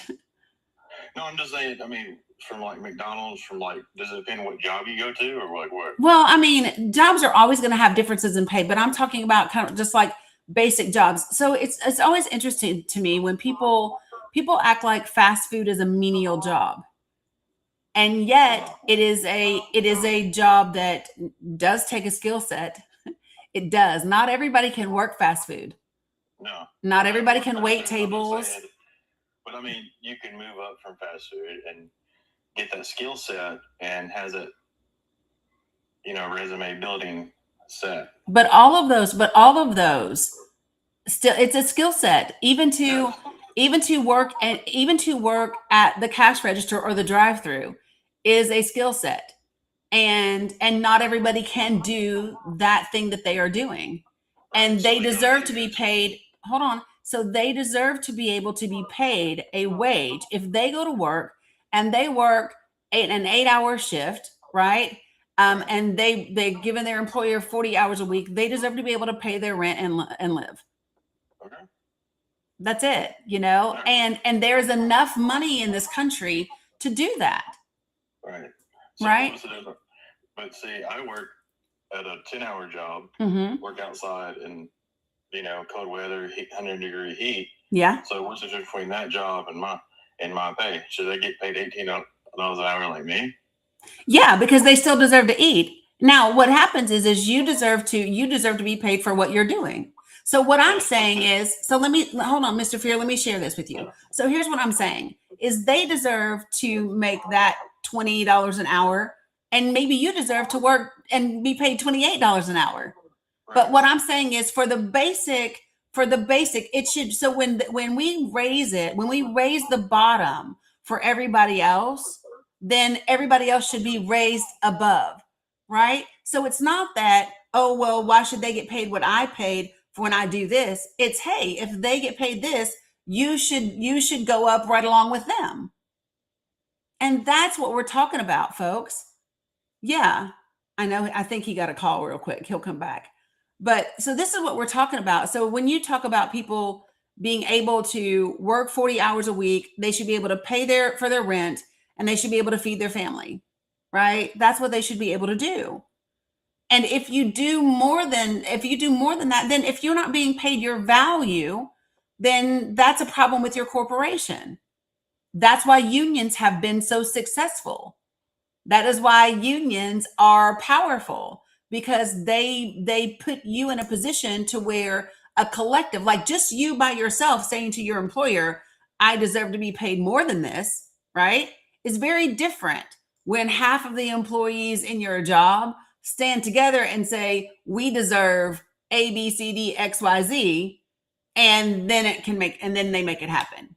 So good morning, Michelle. How are you? I don't know if you meant to request up or not. Michelle Stone, let me send you an invite to unmute. Yeah, Ramona, he did. I saw he teacup, so I think he got a call. Okay, I don't think that you meant to be here. So if you requested up and you want to get on the panel and be part of the discussion, please put a 1 in the chat so that I can see you, because sometimes people are requesting to boost it for me, and then other people are requesting because they want to come up. So I've got Waynette, DJ Sergeant Major, 4 backup.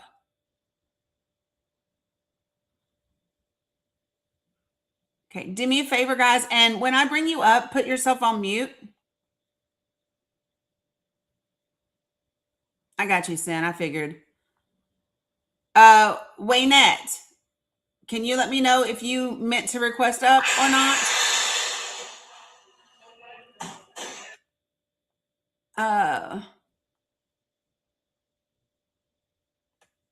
DJ Sergeant Major.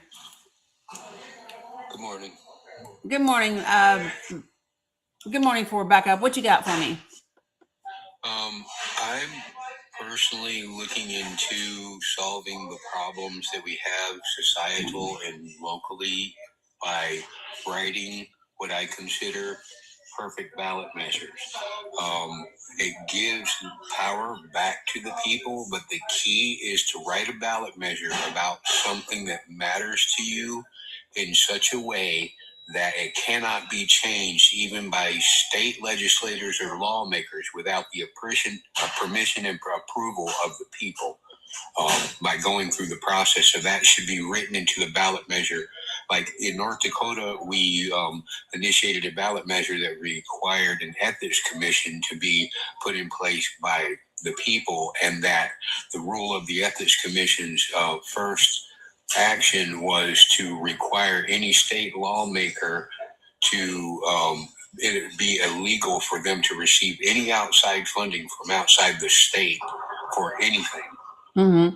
So here's the thing. I don't know if you're aware of this or not, but not every state allows citizens to create ballot measures. So yes, only 26 states allow ballot measures. Yeah, so that becomes an issue, and especially in the South, it's a big issue.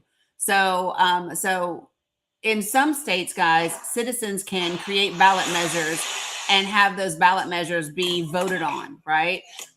In some states, it's not a possibility. And so if you are going to be required to have your state legislatures put it on the ballot for you. And if they are a supermajority, for example, like they are in Tennessee, sometimes they won't. So yeah, but no, I think that's great. I think it's smart. Yeah, I mean, it's a really effective thing to do. They did ballot measures in Ohio, and that's how they got rid of gerrymandering. Because Ohio is one of the most gerrymandered states in the country. So they voted on that in 2024.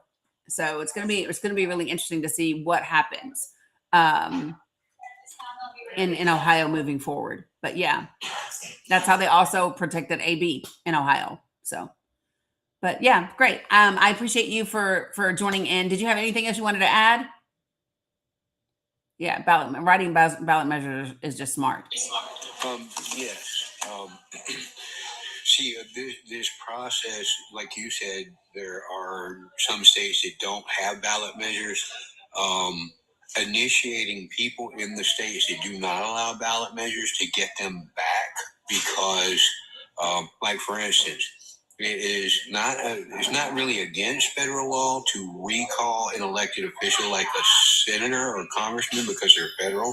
It does say that you can't recall an elected official or a senator that is federal, but that's because a ballot measure has not been written that says you can. Now, in that case, you could write the ballot measure to recall a elected official who is not serving the interests of the people that require them to appear at town halls quarterly to give an accounting with their team experts, documents, facts, and receipts, plan progress and receipts to the people, or face recall on a no-show. Just like an employer will sometimes have a mandatory meeting, and if you don't show up for the meeting, then you're considered a no-show and you can automatically be fired. That would, through the ballot measure, initiate an automatic recall. Within 90 days, you would have the opportunity to elect another elected official who actually does have the team experts plan progress and is willing to show the receipts quarterly to give an account and answer to the people. Not like Ted Cruz, who likes to belittle and deflect and accuse the people that are asking him questions that he should be answering as the employee of the people. Yeah, 100%. Yeah, no, I think it's smart work, and we need more people that are involved on that level to make some of those things and hold elected officials accountable. Oh my God, Titan. Sorry, y'all, my cat. All right, Michelle, you wanted to jump in here? Yeah, y'all see him? He's being nosy today. Yeah, hold on just a second. Let me show you something. This is who is beside me at the moment. Cutie. Love that. Titan, you're going to have to move, boy. Yeah, I did want to jump in here about this because someone that I love very much is a service worker. He works for a franchisee who owns 13 Domino's. And to give you an idea of how hectic his job is, when the Super Bowl happened last Sunday, he is head of operations of 13 Domino's, but for over 14 hours on Sunday, he was in a make line making pizza to be delivered to people who were watching the Super Bowl because that's their busiest day of the year. Right. And without them, you wouldn't have had that, because... And it is not something everybody can do. Yeah. I just go back to C19 and I just remind people, we understood very clearly how much fast food workers, grocery workers, along with like healthcare workers and things, we understood that those people were essential workers. And so, yes, essential workers deserve to be paid a livable wage. I believe that everybody should be paid a thrivable wage, but we'll just do with livable for now, right? But Absolutely.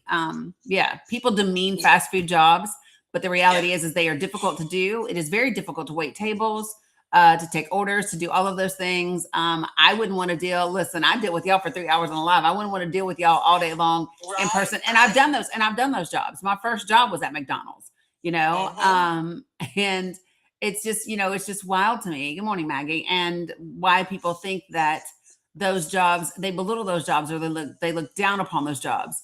And the reality is that, you know, they are not easy jobs one way or the other. So. Yeah, when I was in high school, minimum wage was still $2.30, and I live in Tennessee, where our minimum wage jobs right now pay $7.25. So, you know, I don't know anybody who could go out and work full time for $7.25 and even pay their rent, electricity. You can't pay anything on that. You can't. I know people that can't make their ends meet paying $15 an hour. Exactly. And so the reality is that wages are not keeping up with cost of living increases. Corporations and monopolization is making that even a bigger challenge. And it's imperative that we get things taken care of. You know what I mean? We need to put some things in place that support the people in this country and not just corporations.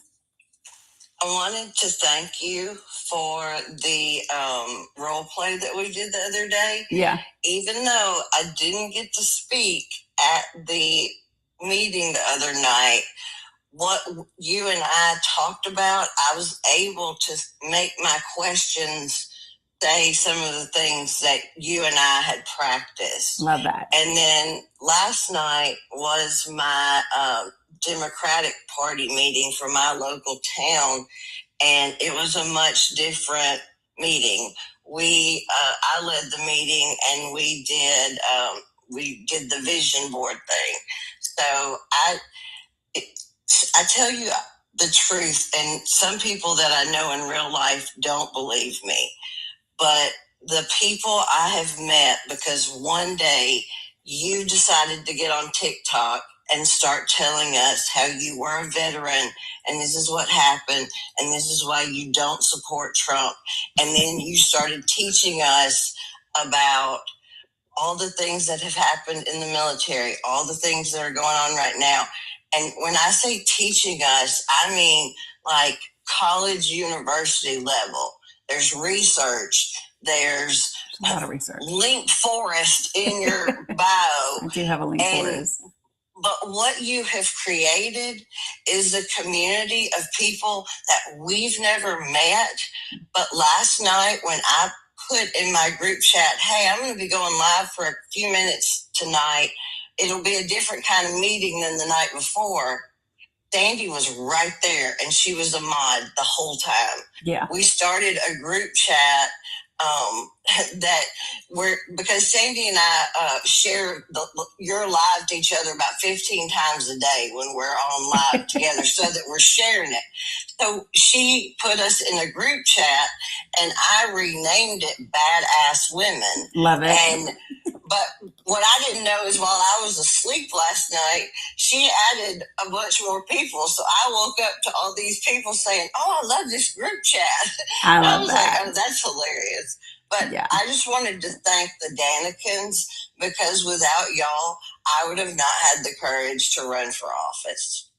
Well, we love that you are running for office. You did a fantastic job the other night. It was absolutely incredible. And I think, so this is the thing, y'all. She's running for county commissioner. She is definitely a blue dot in her county. But she's talking about the issues that matter to the people locally. And that's going to give her an advantage. Anytime somebody tries to take you off, you stay with the local stuff. And so this is what I highly encourage more people to do. It's not about just running for Congress. It's about running for your city council and your board of mayor and aldermen and your supervisor meeting and your county commissioners meeting, and your state legislature, because a lot of the things that are being done at a state level and at a local level impact you, boom, like so quick. And you don't, and people don't really understand that those are the things that transpire. And so part of the, and so I'm really grateful for Michelle for saying, you know what, I'm going to do this thing, right? I'll be brave and be the only Democrat on the ballot in my county. Absolutely. Yeah. I have this thing that just says, do it scared. You know what I mean? Yes, Do absolutely. it scared. What would you, and so there's this quote that says, what would you do if you knew what would you attempt if you knew you couldn't fail? Oh, wow. What would you attempt if you knew you couldn't fail? And then it's okay, so maybe you need to attempt some more because Yep. yeah. And so so it's a really good reminder for folks out there. Stop spamming the comments. That's one of the rules, as well as be respectful. No caps, because that's for her moderators and those with vision impairment. Yep. And be respectful. So, yep. Those are the four things. Appreciate you, Michelle. I'm gonna turn my camera off. Thank you. Thank you, sis. Appreciate you. Hey, Teresa. Good morning, sis. How are you? Hey, Medina. What you got for me? Hi, Dani. Hello. Okay, so I have been listening to you since I think your first time you came on live. And I'm 59 years old. I'm a little bit nervous, Dani, because I have a really touchy subject. Okay. And I have debated on coming on your live and just spilling how I feel. Mm-hmm. And I've debated this for about 3 months. Okay. I want to say before I start that this is not a reflection on other parents and how they feel about their children. This is just me and how I feel about my daughter and what happened to her. Okay. I feel like the medical industry has kidnapped my child. And it's heartbreaking, and I don't know what to do. And she's a grown-up now. Mm-hmm. She's 21, so there's nothing I can do. And I have accepted her for who she is. But this started when she was under my care. She was my child. She was 16 years old. Okay. It first started when she had trauma happen in her life when she was 7, mm-hmm. which I didn't know about until she was about 15. And I guess the person that she saw, it just flooded back in her head, and she started doing things, and I couldn't figure out what was happening. And I am a single parent, so it was just on me to try and figure out what was going on with my daughter. Mm-hmm. At the time, she said she kept saying, I need to go to crisis. I need to go to crisis. And I couldn't figure out what was happening. So finally, after the third time, I said, listen, I need to understand. I need to know what's happening and why you feel like you need to go to crisis. And then that third time is when she told me about the trauma that happened to her when she was 7. Mm-hmm. Well, then I understood better, right? Mm-hmm. And so I said, okay, we'll go to therapy. We will, go to therapy. I was hurt, Dani, when she told me I fell to the floor. Because my child, I have 2 children, 10 mm-hmm. years apart. First one boy, she's the girl. I had her with me at all times, and it happened when she was actually with me in the house. Anyway. So when she saw the person, it brought back. She was triggered, yeah. Right. It triggered her. And so I said, okay, let's get you some therapy. So at the time, Dani, my daughter was a model, right? Okay. She then went into pageantry. Mm-hmm. She had always been, she's still 102 pounds. She's 5'7". She's small. Mm-hmm. And she was always like that. Very petite, very dainty like. Mm-hmm. and she's empathetic to everything and everybody, and even a rock. Okay, just Gotcha. so she's a beautiful spirit, beautiful soul. I always describe her as my undone cupcake. She's beautiful on the outside, but when you cut it open, she just runs out. She's not finished yet. She's not finished, but that trauma brought her a lot of mental stress. Yeah. Right. So she was she had won titles, and she had won world titles actually as a model, a teenage model. And then when she started going to therapy, I noticed that she started changing a bit, right? And she was like, I don't want to wear makeup. Oh, okay. Well, listen, you don't got to wear no makeup because you're beautiful just the way you are. Mm-hmm. And then I feel comfortable in these clothes. And I was like, oh, okay, no problem. Yeah, hey, you wear what you want to wear, right? Mm-hmm. And then I got a letter from her school, from the counselor.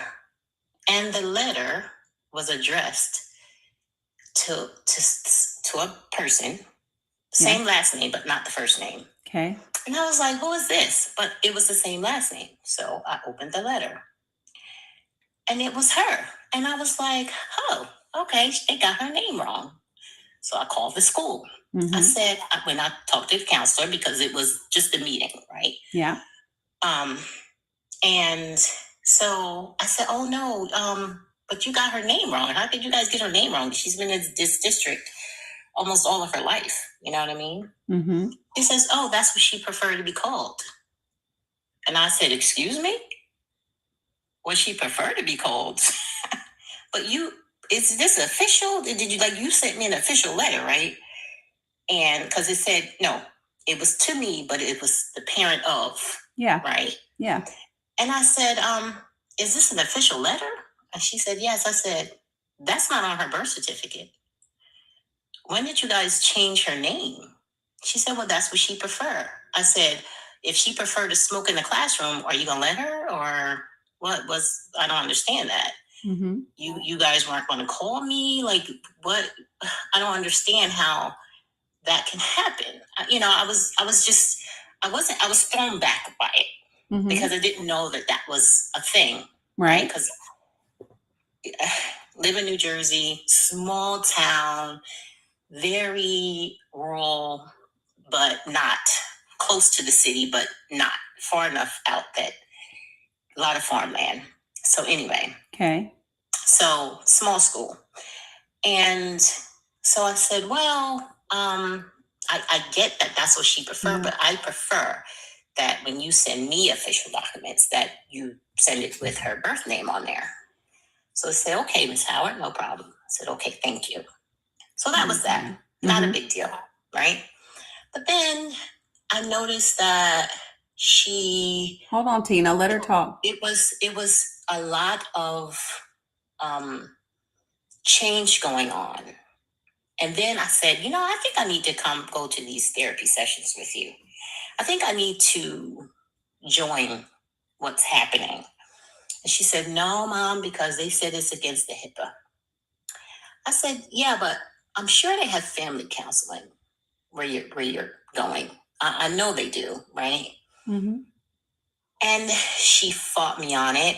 And, I continued to talk and said, I feel like I need to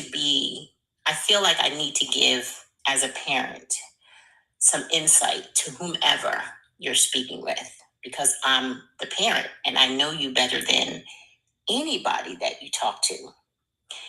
And firstly and foremost, when I say I'm the parent, Dani, when I say I was that parent, I was that parent. My children, I owned a daycare center. So my children went to my daycare center.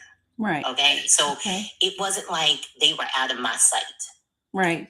Up until they actually went to school. So I went to every parent teacher conference, every concert, every at every field trip, everything. I was always there. Right. And she said she started having further mental breakdowns, right? And I was like, there's something going on. I feel like I need to talk to somebody. Like, this is not working. And so we went from therapy to a psychiatrist, Mm-hmm. right? They gave her diagnosis. Okay. Okay. All right. So now we're on to something, because I will say, as a parent that really studied their children, she's never been an organized child. She's always been just unorganized, right? Yeah. And so they say she had ADHD. Mm-hmm. I said, okay, all right. I can see that, right? But it got to the point, Dani, where my child said, she started to say, I don't like my body. Okay. Mm-hmm. She started to, and granted, she was on the internet. She went through COVID. You know how that is. They were, they were being taught from home, and I kept saying, I need to go to therapy with you. She fought me. She was like, no, because my psychiatrist said that I need to do this by myself. And, she just wouldn't go. And I felt like I was losing her as a parent. Mm-hmm. And so finally, before she turned 18, she says, I think I want to become a boy, Mm-hmm. a man. Mm-hmm. And I just didn't know what to say. I was just like, huh? I mean, this is, and the thing is, I never put her in modeling. She chose to do that. Yeah. She chose to do pageantry. She was choosing her life up until when she hit that trauma. Something happened, right? We all know that, I get that. But I feel like instead of the medical industry, they never worked with her on her trauma. It was other things that they started saying to her. And when she would either come home or she would come out of her room from her therapy session, the things she was saying, I was like, huh? Like, that has nothing to do with why you're in therapy. I really need to get to what's happening. So, but before she turned 18, she says, I want to transition. Mm-hmm. Right? Okay. I was stunned. I did, like I am right now. Like, right. I was just like, I don't know where this is coming from. So I started talking to her, and of course the conflicts happened. I never had conflicts with my child. Even my son, I've never had conflicts with them. Mm-hmm. I was very straightforward as a parent. And so we started colliding. That the conflicts were, I was just like, okay, I need to do some more research on what you're saying, because as a parent, I need to know what's happening. Mm-hmm. And when she would say, well, that's how I feel inside, I was like, well, you go through the whole, okay, how is that? How do you feel inside? Because I'm not even sure if men know how they feel inside. Like, I think they're confused, to be honest with you. But at any rate, like, I don't know how do you know how they feel inside? Is it your outward? So it was always her outward appearance, though. Mm-hmm. Now, I told you she's thin, right? Yeah. She did not develop when she was going through her teenage years. You know what I mean? She small, petite breast, small, petite. She was a model. She was that perfect. Like, some women would look at her and go, holy cow, can I have your body if you don't want it, But Right. she didn't, she started not to look at it like that, right? She started to criticize her body. And so when she was going through the therapy, when she turned 18, she immediately got medicine to start her transition journey, like immediately. And I was like, hold up. Like, so nobody was going to talk to me? Nobody said in the industry, there's no regulation says, I think we need to learn more about this child. Because before she turned 18, she was a child. So nobody was going to address the parent. And I feel like the medical industry at least need to bring parents in so that they have more insight on the child they're either dealing with or talking to before they make a decision like that. Because she was going through, and she still is, but guess what? My daughter called me yesterday crying, because she's still her. She still carries all that all that developed in her. She still carries that. She's super sensitive, super tiny. She's so confused now, Dani. I'm like, I have lost my child. I feel like I could choke the whole medical industry because I gave her to you to help her get through her trauma. And I feel like whatever happened in those sessions caused her to go somewhere. I don't think she even though she's still in transition, she's so confused. Okay. I'm so hurt, Dani. I know. Behind it. Now, I support her. Now, listen, that's my baby. Right. No doubt. Yeah, I wouldn't give a darn if she wanted to turn purple. Right. That's my baby. Right. My child. I know. I'm going to support her. Right? I get that. But I'm still so upset and angry at the industry because I feel like they did more damage to her than helping her. Yeah. So, okay. So first, here's what I will say is I hear you 100%. I hear you 100%. And there are going to be some things that I say that you go, yeah, I know. And right. Because it's still, this is a tough one. Right. And it's because we as parents, whether we admit it or not, we have this idea of who our children are going to be. And we always think that we know our kids better than anybody else, but sometimes we don't. And sometimes we know what they share with us, right? Yeah. And that's it. And sometimes that's why y'all know I'm a first 48 like crime girl. That's why a lot of times they'll be like, we got to go talk to the friends because the parents don't know, especially at those teenage years, right?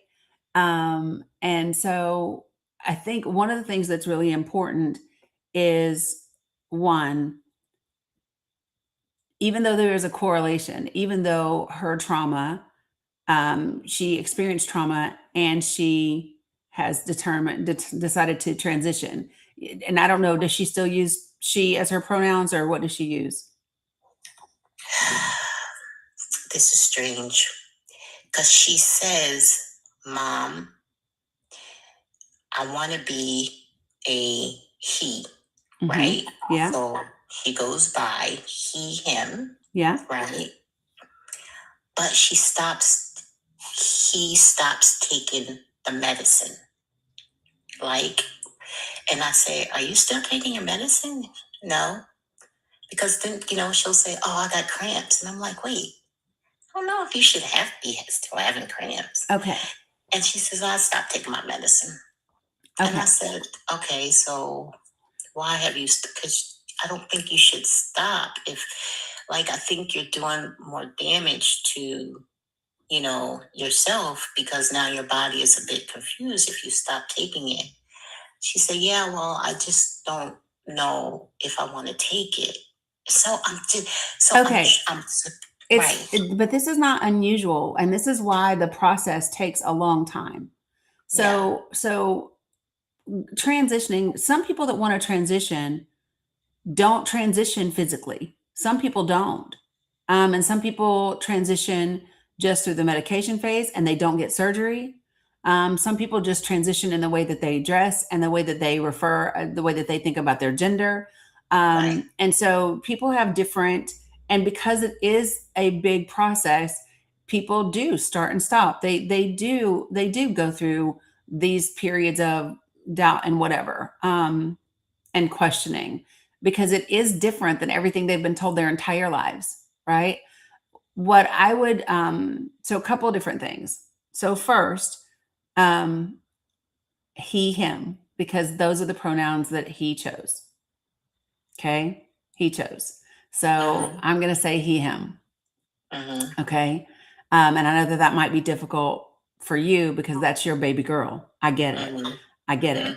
And one of the reasons why children have medical privacy when they reach a certain age, is because of the safety medically for the children. Like it or not, our kids don't tell us everything because they don't want to disappoint us. They don't want to they don't want to let us down. We know that children blame themselves when we get divorced. Imagine how they feel if they aren't the child that you've always thought they were. And so the reason why a lot of children, and it's great for children when they reach a certain age to have that privacy with their physician. Remember, those physicians also have an oath, right? And to do no harm. And they will absolutely be doing that, right? And so, so that would be number one. I know you're saying, well, I should have been included. Actually, no, because there are some parents that, like you said, you feel all kinds of way and you're twisted up about it, but you're still going to support him. There are some parents that would have unalived that kid. There are some parents that would have kicked that kid out of their house. There are some parents that would have disowned them. There are so many things that happen within homes when people find out that their children are LGBTQIA, right? And so for the protection of that patient, that's why they don't tell you. And that's why the school doesn't. And here's my thing. Being called by a different name, I know all our lives we call people by different names. There's not a single girl I know whose name is Peaches on her damn birth certificate. But we got a Peaches in every community. We got a Peaches, we got a, like, there's Momo, everybody, you know what I'm saying? But that's not what's on their birth certificate. It only becomes an issue because it challenges who you've always believed your kid to be. Right? I think it was the official. It was. I don't care if she choosing a different name, right? And that's what her friends were calling her, and that's what the school did. But for me as a parent, for them to officially send me something, I was thrown back by that part. Because it doesn't matter if he chooses a different name. I let him know, okay, listen, officially, you're going to have to get all of your paperwork changed. This is what you need to do. This is how you need to do it. So that's not my issue. It was the fact that at the time she was still under my care. She was still under 18. And when I sent her there, they wanted her birth certificate. Because they wanted her official name, and it was on all the documents. And when they have sent me an official letter, it wasn't her official name. So that's why I was like, wait a minute. So Okay. nobody was going to call me to say, listen, Ms. Howard, this is what at the time your daughter wants to be. So we are, but you just going to send me that official letter in the mail and think that I know who you're talking about?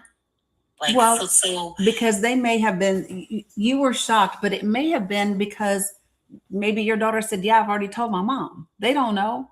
They're just going by, they're just putting the name in there and they're sending it out, right? And I think so it's not really about the letter being official, because it wasn't like, it's not her SATs, it's not her report card. It was a letter saying to the parent of such and such and such. Dani, You know what I they mean? put it on her report card. Okay, and they put it on her. I get that. They put it on. But what does that matter? Because her school graduation, they put it on her diploma. Yeah.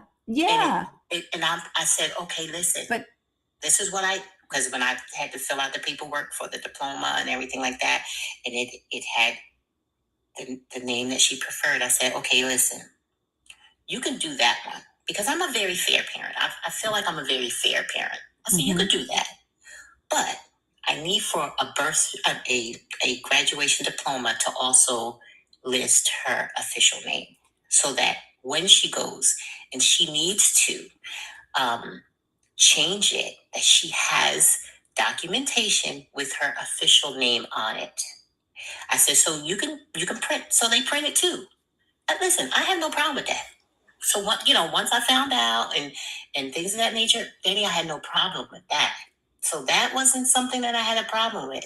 It was the fact that they were going to do that, and her birth certificate says something completely different. Okay. I'm like, okay, so guys, let me get you to pause for just a second. Okay. Let me pause for just a second.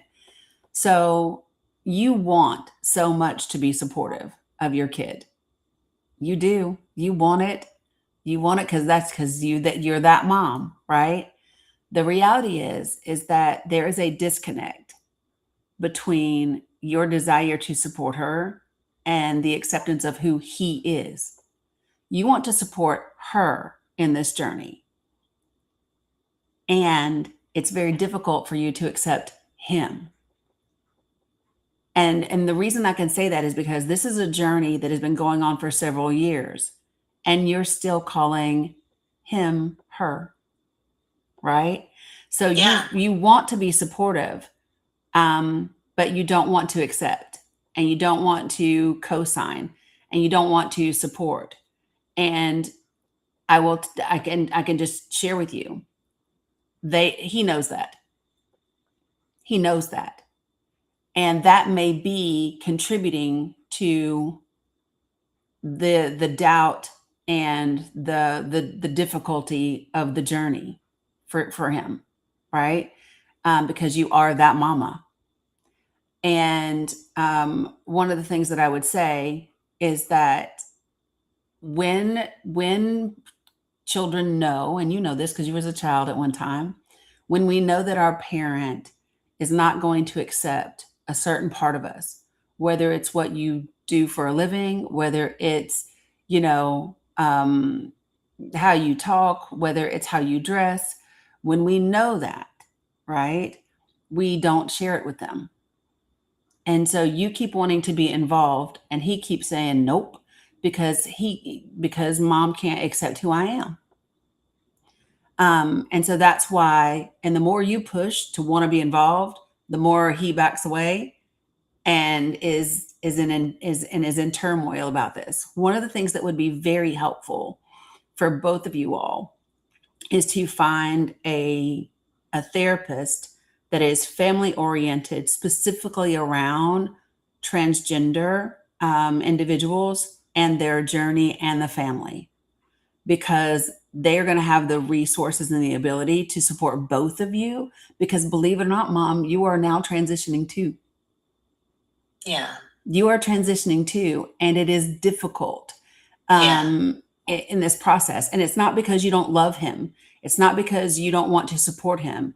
It's because you had 15, 16 years of what you thought was the perfect little girl. For goodness sake, she's a model and she's winning this and this and this and this, right? And all of a sudden, you find out that that's not him. And for you, you find that out right around the same time as the trauma. But the thing about it is the same way that you didn't know that the trauma occurred, you might not have known how he was feeling back then, right? And so, Well, I okay.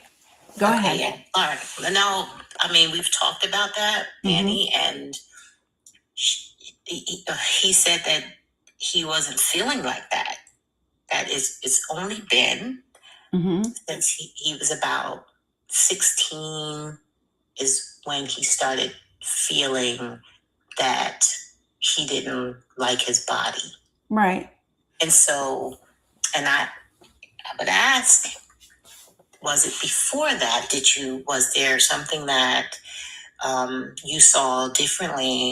He said no. But that's not unusual either. I get that, but I'm just trying to clarify that this information is coming directly from him.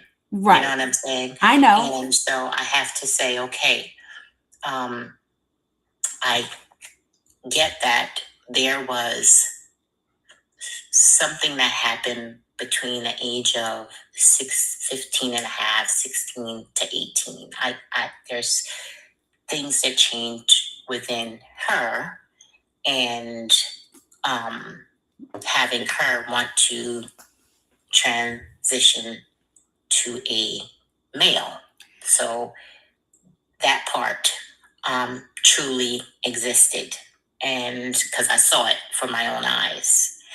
And so, for me, it's difficult for me as a parent, because it's very, very difficult to say, okay, and this is where our conflict is. Our conflict is he wants me to completely forget who he was. And as a parent, I'm letting him know, I'm like, I can't do that as a parent. I don't think that's fair for you to, in order for you to accept that I'm accepting you, then I have to forget who I gave birth to, who I saw grow up. I don't think it's fair. And so this is why I'm saying that a specialized therapist, because I don't think that you all have the support that is necessary to give you all the right words to communicate between the two, right? So a lot of times when I do workshops, we talk about this. So let me see if I can find it really quickly. Hold on, just bear with me because it's so relevant. Here we go.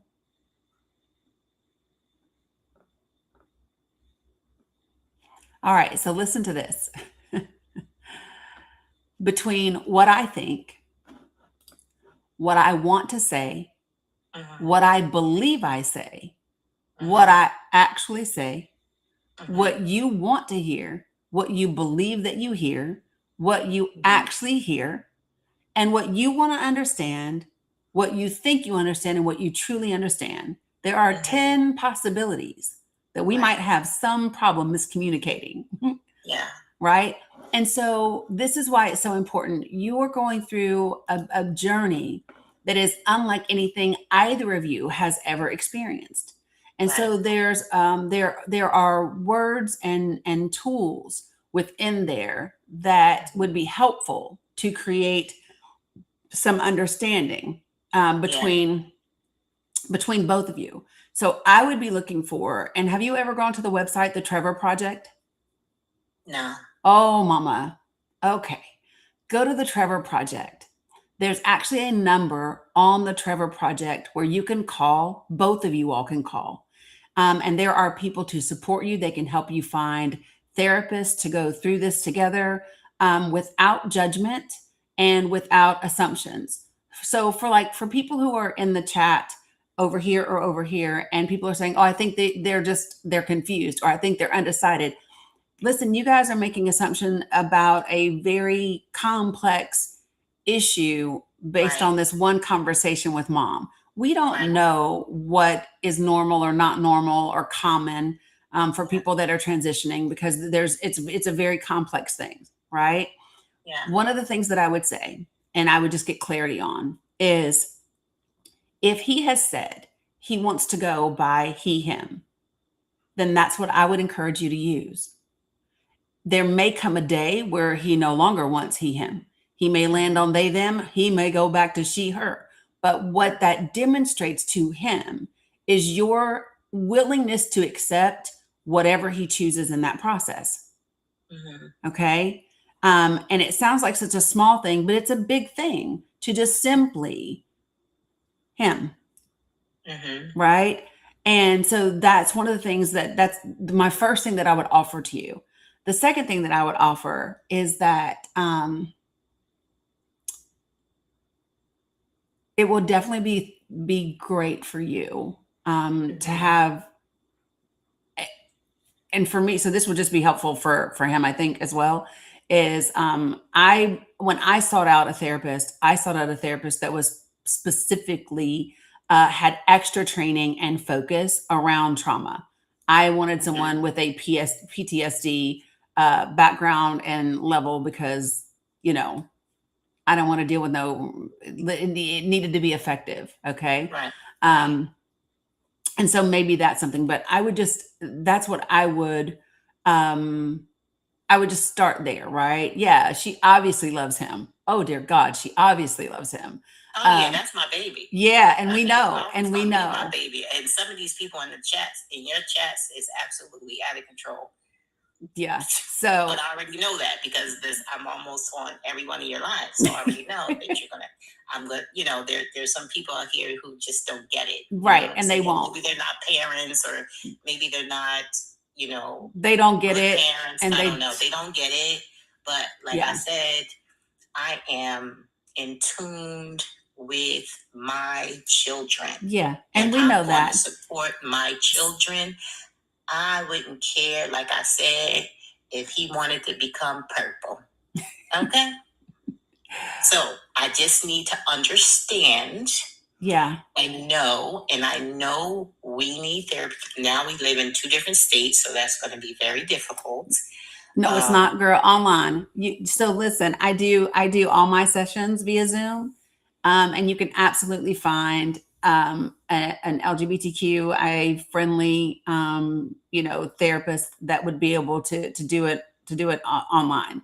But I would highly encourage that. I would encourage you to go to the Trevor Project. There's another site that somebody else put in there today. And that way you can get some support. And like I said, there's even like a little crisis line. Like and he might already know about the Trevor Project. I would be surprised if he doesn't. But if he doesn't, I would just ask, let me just tell you what will be a big deal. If you were to contact him today and say, hey, I went on this website today, the Trevor Project, it has a lot of resources. And I'm thinking about this. Have you ever been on it? He's going to be shocked, and in such a good way, because it shows that you are proactively wanting to progress and wanting to be supportive, and hear him. You know what I'm saying? Yeah. So I would start there, and then I would ask yourself, like, this is some work that you got to do. Is you've got to be able to say to yourself, what am I making this mean? So if he transitions, what does that mean? Because there's a difference between, so I do something in my coaching work.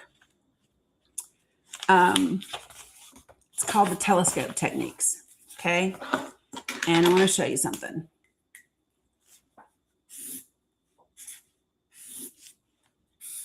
Okay.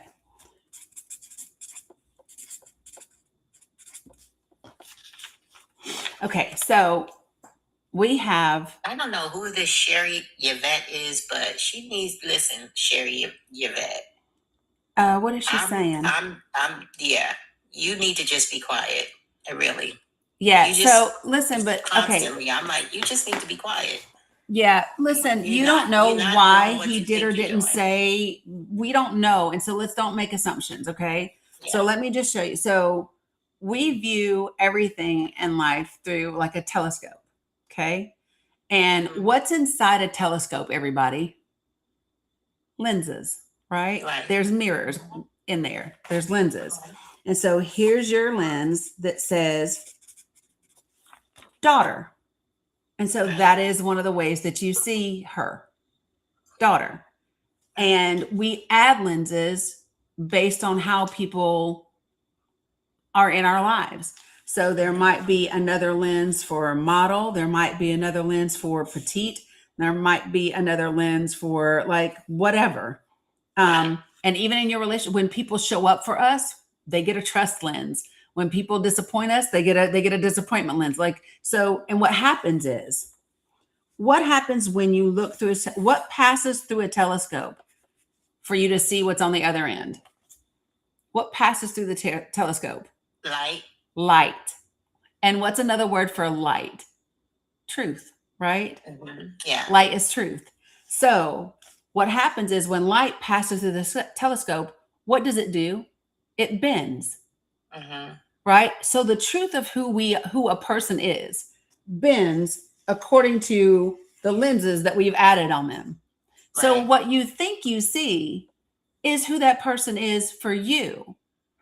And it may or may not be the truth of who that person is for them.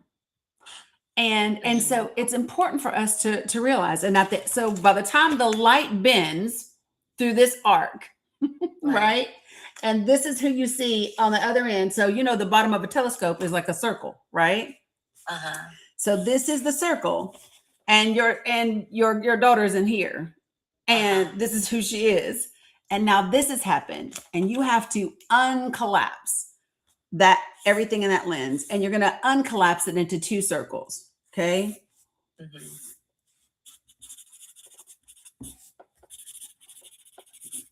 Okay. So when you uncollapse it into these two circles, you're going to separate it into what are the actual events, what is actually happening, and then what are you making it mean? Mm-hmm. And I'm going to give you an example. Oh, golly. Okay, I'm just going to go here. Oh my God, I can't believe I'm doing this. Sorry. So some of this work I don't do it like on lives like this because it is very personal, but okay. So when I shared my childhood trauma, Mm-hmm.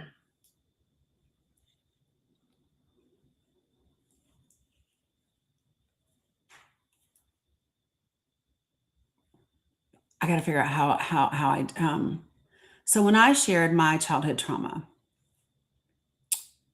and it was someone in my family, right?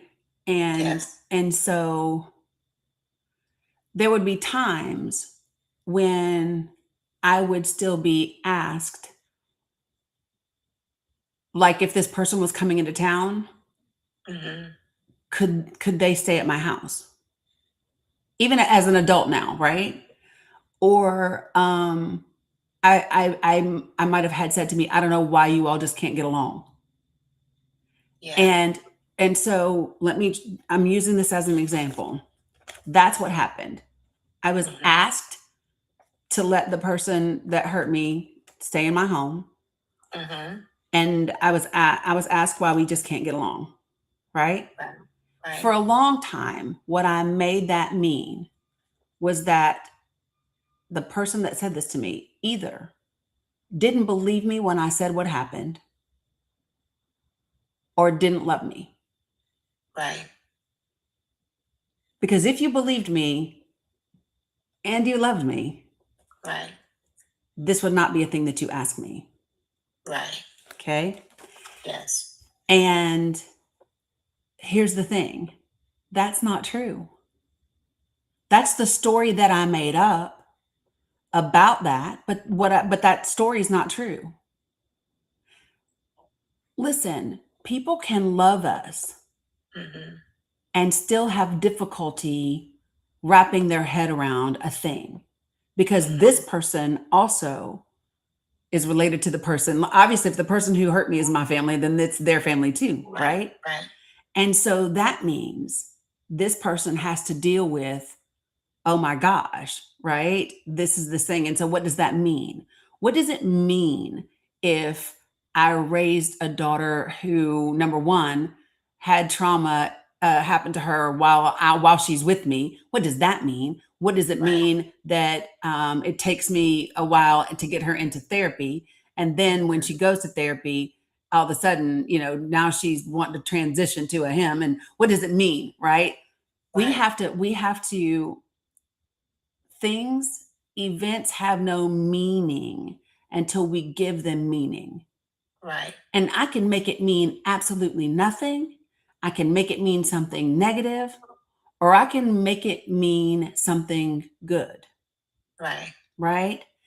And so one of the things that I would offer to you is to write down kind of the things that have happened and draw a circle at the top, put that in it, and then do these 2 lines with these 2 hearts. And then I want you to write in this circle what actually happened, just the event itself. And then this box over here, what you made it mean. Yeah. And then the question now is what you made it mean working for your highest good? Right? And if it's not, you got to change that. And it's okay. Yeah. It's okay. I know that you want to support him. You would not be having this conversation with me if you did not. Right. I know that you do. I also know that you are grieving the person that you believed him to be. And it is very difficult.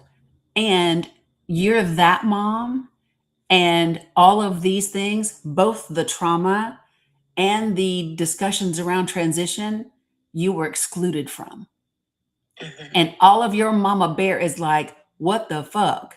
Right. Right. Yes. Right. Yeah. Yes. Yep. I hear you. It. Yep. I hear you. I'm going to Yes. share something with you. Because Dani, he still needs therapy. Like they never really. So let me tell you this: he will not complete transition. The therapy that he needs, because he's still facing so much. Yep. Mental distress, and I'm not sure how to fix it, because I feel like I didn't have the opportunity while he was in the pain he was in to at least be that support, to know how to support as a parent. I didn't know I was just so flabbergasted. It was just happening so fast. And I was like, what is going on? It was fast to know you. The terms. Yeah. I was trying to read up on it. I was trying, but I felt so alone. So that and then, I was trying to understand, but he was also still living with me. So I saw that he still needed the therapy. Right. And I think that's what hurts me the most, that he is now 21 and he's still that undone cupcake that is not ready for anything. And we live in 2 different states, but right. When I say I'm up there, I travel once a month through 8 states to check on him. Yeah. We talk every day. We FaceTime every day. So it's not like I have nope. That's not nope. That is my baby. Right. I got you. But I see his pain, and the fact that I feel angry because I wasn't given the opportunity to really officially support him. And I get the privacy. I get some parents don't support their children, but that was not me. I know, but they I don't was know not that. given that opportunity. But they got to err on the side. So listen, they got to err on the side of caution, because you might be the one in a million, right? Who wouldn't. But there are a lot of children that get kicked out of their homes. There are a lot of children who get completely rejected. There are a lot I know. of children who And it's a who are shame. I right. know. And that's why I'm telling you that when you go to the Trevor Project's website, they have statistics for you about when people are discovering things and what happens, and how many of them are kicked out, how many of them are unalived.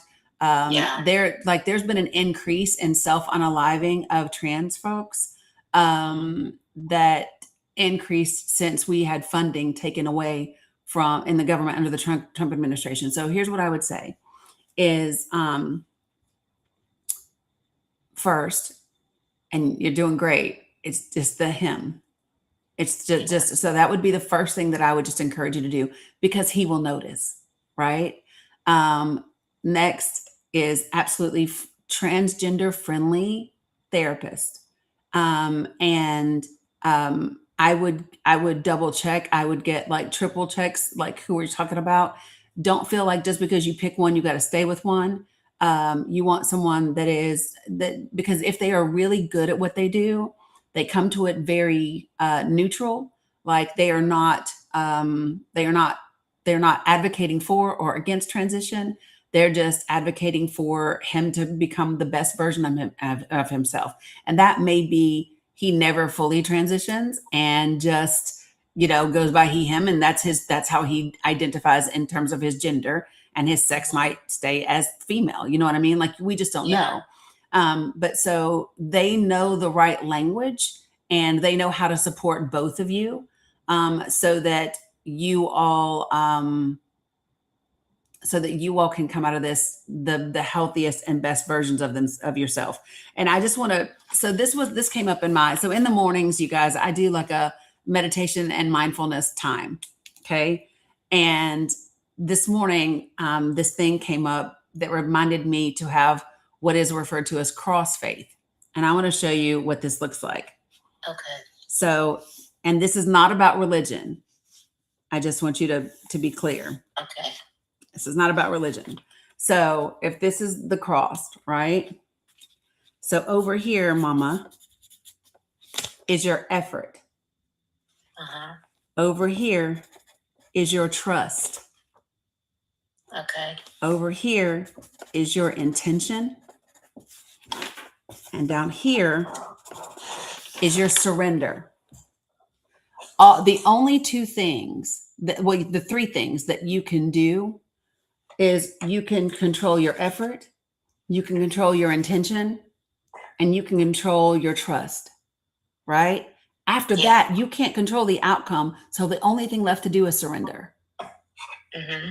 And being able to surrender has to do with being able to trust and know that the effort and the intention and the energy that you put out is going to work for your highest good, right? And so it's not like you're not desiring to understand, because you are. It's not that, it's just you want to support her and haven't fully figured out how to accept him. And so that's the journey. And yeah, and you listen, y'all got this. I have no doubt, because you're a good mom. But it's just those couple of things. That's it. Find you a team that really supports you. And it's not just transgender. I would say he also needs a therapist that is really well equipped, that also has some PTSD specialty on top of that. Yeah. And then you got to make sure you're taking care of you. So listen, not just transgender therapy for him, but you might need separate therapy from that as well, right? Because I do. Yeah. Listen, I see my therapist. Y'all hear me talk about my therapist on Wednesdays. But I'm just saying, even separate from this, because there's a lot of things for you to unpack. Yeah. on your own that are separate. But the two of y'all Yeah. together, y'all gonna be all right. Yeah. Yeah. Okay. It's And it was okay. called what was the project called? Trevor's Project? The Trevor Project. Yep. Okay. They are fantastic. And then I would just literally, I'd be like, when you go on that website, you're going to go to the Trevor Project and you're going to be like, oh my gosh, there's so much there to help you all and support you. And there's a crisis line, there's all kinds of things. And so ask him, hey, have you ever been to the Trevor Project website? Okay. Okay. It was recommended to me, and he will be shocked that you even know. Okay.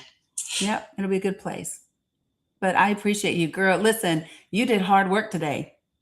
Yes, I did. You did hard work today. Yeah. I hope you treat yourself. I was so right? nervous, and I was like, do I do this? And you know, and I don't want to embarrass him. And you know, how many people are going to know me? And you know, is this something that he would want me to do? River Ray said P flag is great and is specifically for parents. P So flag? P as in parents, flag, P flag. So okay. Yeah, but listen, this was hard work. So whatever you do to treat yourself, make sure you do that today, girl. Whether it's a cup of coffee, whether it's an ice cream, whether it's a massage, give yourself something like for real, because this is part of it.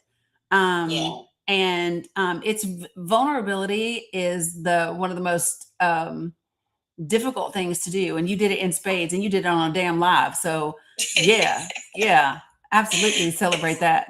100%. Thank you. Okay. Thank you, Dan. Yeah. I appreciate it. Love you, chick. You're good. Appreciate you. All right. Okay. Bye. Bye. Good morning, Tiffany. You know what I love about this community and what I do is we get to, yeah, Cheryl, I immediately thought of you when she started talking. It's just it's really important to support people as we approach difficult topics. Listen, folks, we don't own our children. We might wish we did, but we don't. They are individual people. And you're welcome, Medina. We've got to figure out how to navigate life and as they develop into who they are going to be. And we might love for them to turn out a certain way, in a particular way, but we don't get to choose that for them. They get to choose it. Oh, thanks, blessed and grateful. I appreciate that. Yeah, they are on loan to us. That's true. And when I talk about like these things, these are things that I have had to work on myself. Especially, folks, it's the people in our lives that can hurt us the most. The people that are the closest to us is where we can have the biggest trauma and the closest hurt, right? And one of the things that I attempt to do is, you remember when I talked about when I went to Standing Rock and they told us to be indigenous centered, right? So what I try to do is have a balance between being the other person centered. So I'd literally try to think about the other person, right? And how they are experiencing the same event. And then I balance that. And so that doesn't give them an excuse for the behavior, because I want them to still be accountable, but I want to have understanding. Right. And so it's a big thing because tends to be when we think about something that somebody is saying or doing to us that hurts us, we're only thinking about that one thing in relationship to us. But the reality is there's a whole lot of other things around it that are involved. Right. As much as I am a tutu, that is not all I am. I'm a woman. I'm a mom. I'm a veteran. I'm just a regular human being. I'm whatever this is that we're doing together, right? I'm that. And with each of those things comes different desires and different needs and different wants, right? Good morning, Jennifer. And so, but when my grandbabies look at me, all they see is tutu.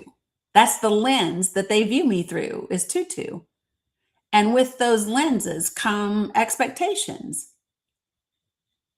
And so we have to be able to, thank you, Liz and Witch. We have to be able to recognize that we are viewing things through a lens. And that lens may have expectations that the other person didn't agree to. Right. And so we've really got to be about the business of being each other centered and having a balance between understanding where someone is and where's in someone else's journey, and also having them maintain accountability, because you are accountable. If you choose to not grow, if you choose to not do your work, you are accountable. I just want to be clear. Most of us know who we are, and we know why we are the way we are. So how many times do you all hear people say, shit, I'm this and I'm that, and I know because I'm this way because of everything that happened to me, and I'm this way because of this and because of this and because of this. I know I'm like this. I know I don't trust nobody. I don't trust nobody because of this, right? Hella, Raja, right? So, but the key is, once you know who you are and why you are the way you are, the question that you have to ask yourself is this the person I want to be? Is this how I want to show up? Is this how I want to show up? Guys, we have, even if you believe in reincarnation, you don't know when you come back that you was here before. You don't know everything, right? So I want you to realize that you have this little meat suit that you are in to experience this life one time in this meat suit. So how do you want to show up in it? What do you want to accomplish in it?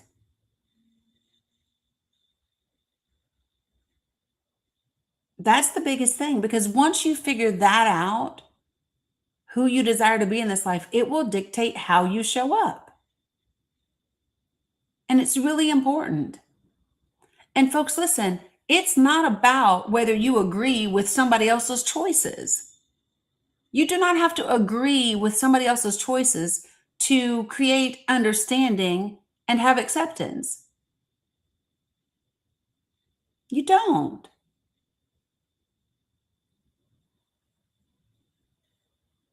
Children aren't something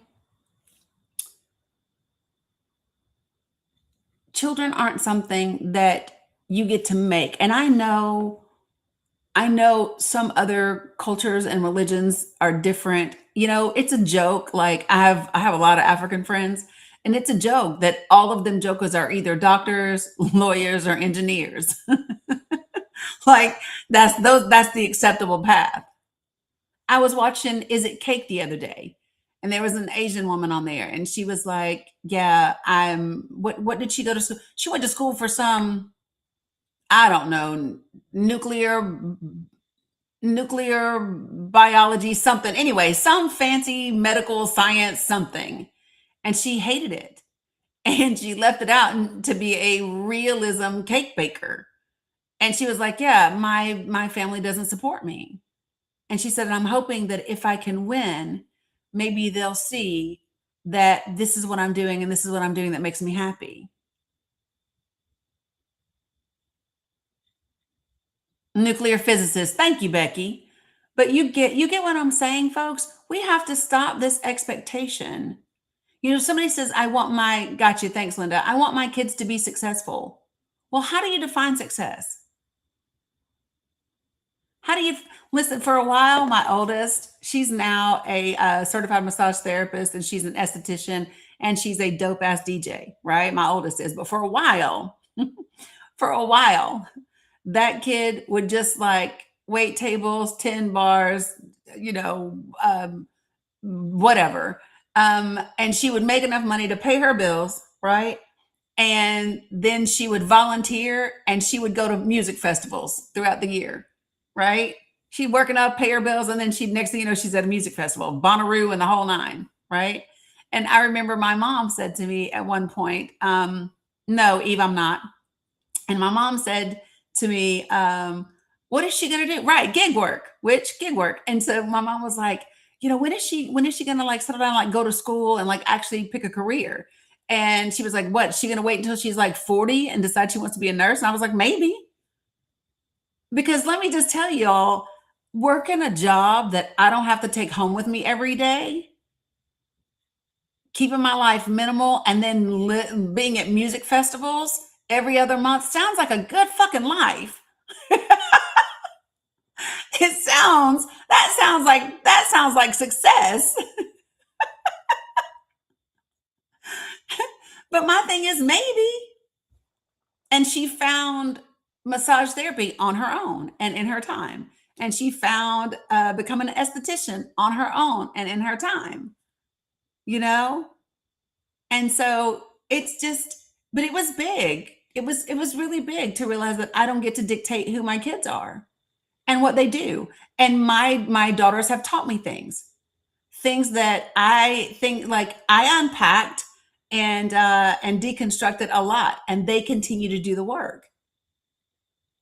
And probably one of the greatest compliments my oldest kid shared with me, we were on our way to Standing Rock. I'll never forget. And she said to me, I am so glad you're my mom, because other moms wouldn't have accepted me and supported me. There's nothing like hearing your kids say, I'm so glad that you're my mom. Right? I'll tell y'all this. She went on a trip internationally a couple of weeks ago. And I was like, are you sure you really want to like leave the country right now? Because you brown and you are browner than me. Right? And she said, yeah. Now, listen, she said, yeah. She said, I done told him. She said, listen, don't nobody want to mess with me. My mama's like the dude from Taken. She said she will come for somebody. And she's right. She's right. I would absolutely fuck somebody up over my baby. You better believe it. Yeah, I am like the dude from Taken, but that's what she said. So, what I'm learning is that we all have our own journeys, and we have our path. And one of the things that to remember is that when you, however old you are or wherever you were when you learned that lesson, doesn't mean that somebody else is going to learn that lesson at that same time. We learn our lessons at different times in our lives based on our own experiences and what we are going through and what we have been exposed to. You don't know what you don't know. And so I just think it's really important for us. I said this in my subscribers chat the other day. I said, listen, we have to keep the work at the forefront. Right, Tracy, just saying, listen, we have to be about doing the work, and doing the work together as a community and as a society, right? Means giving each other grace and space, right? And believing that people show up the vast majority of the time with good intentions and well-meaning, right? We are all dealing with a ton. And most of us haven't gotten the help and the support that we need. I want you all to think about, we have had a turbulent 10 years, more than 10. But we have had specifically a decade of nothing but turbulence, increased racial tension, increased LGBTQIA tensions, increase in terms of like political rhetoric. We had a global pandemic in the middle of all of that. Y'all, it's a lot. It is a lot. And human beings don't do well with change. We've been changing like a mofo, right? So it's just really important for us to remember that it doesn't matter if, nobody is having to be quarantined and wearing masks right now. I mean, unless you're in like South Carolina where there's 800 cases of measles, right? But just because those things aren't there doesn't mean the impact of them isn't still being felt and dealt with.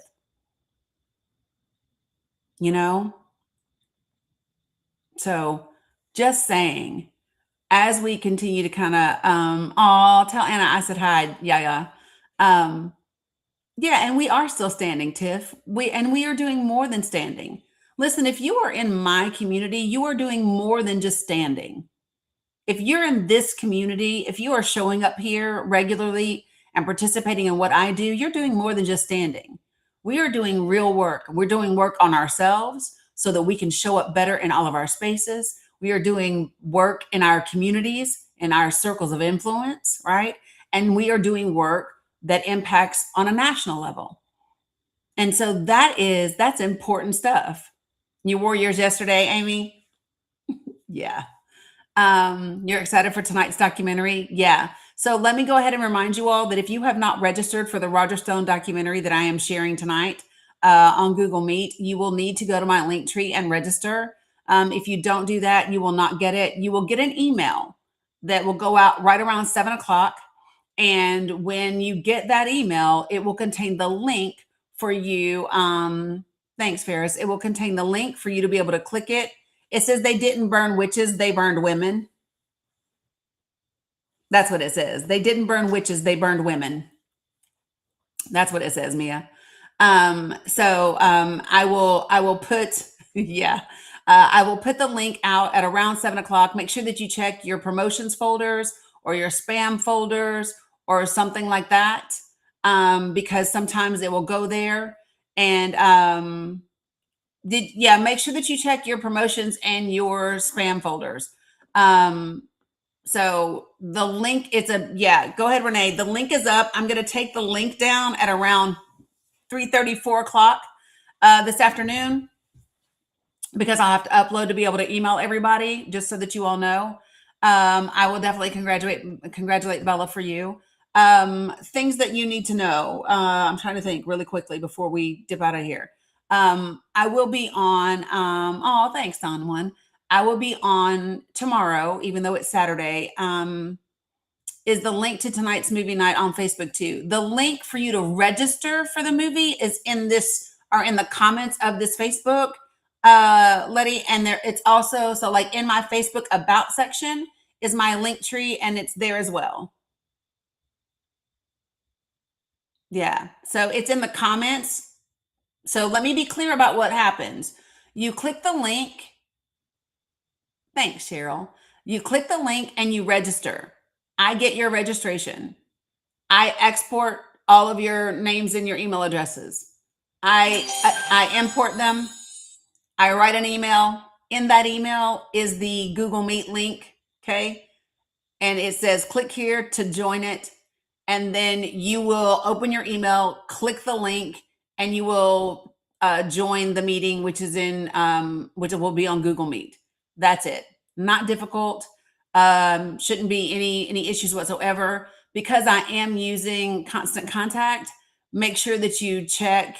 No, Maria, there's not. But if you doubt it, I would just do it again, because my email will take out. Yeah, Kat, my email will take out any duplicates. Second, let me also say this. There's another movie that I want to see that is based on real events.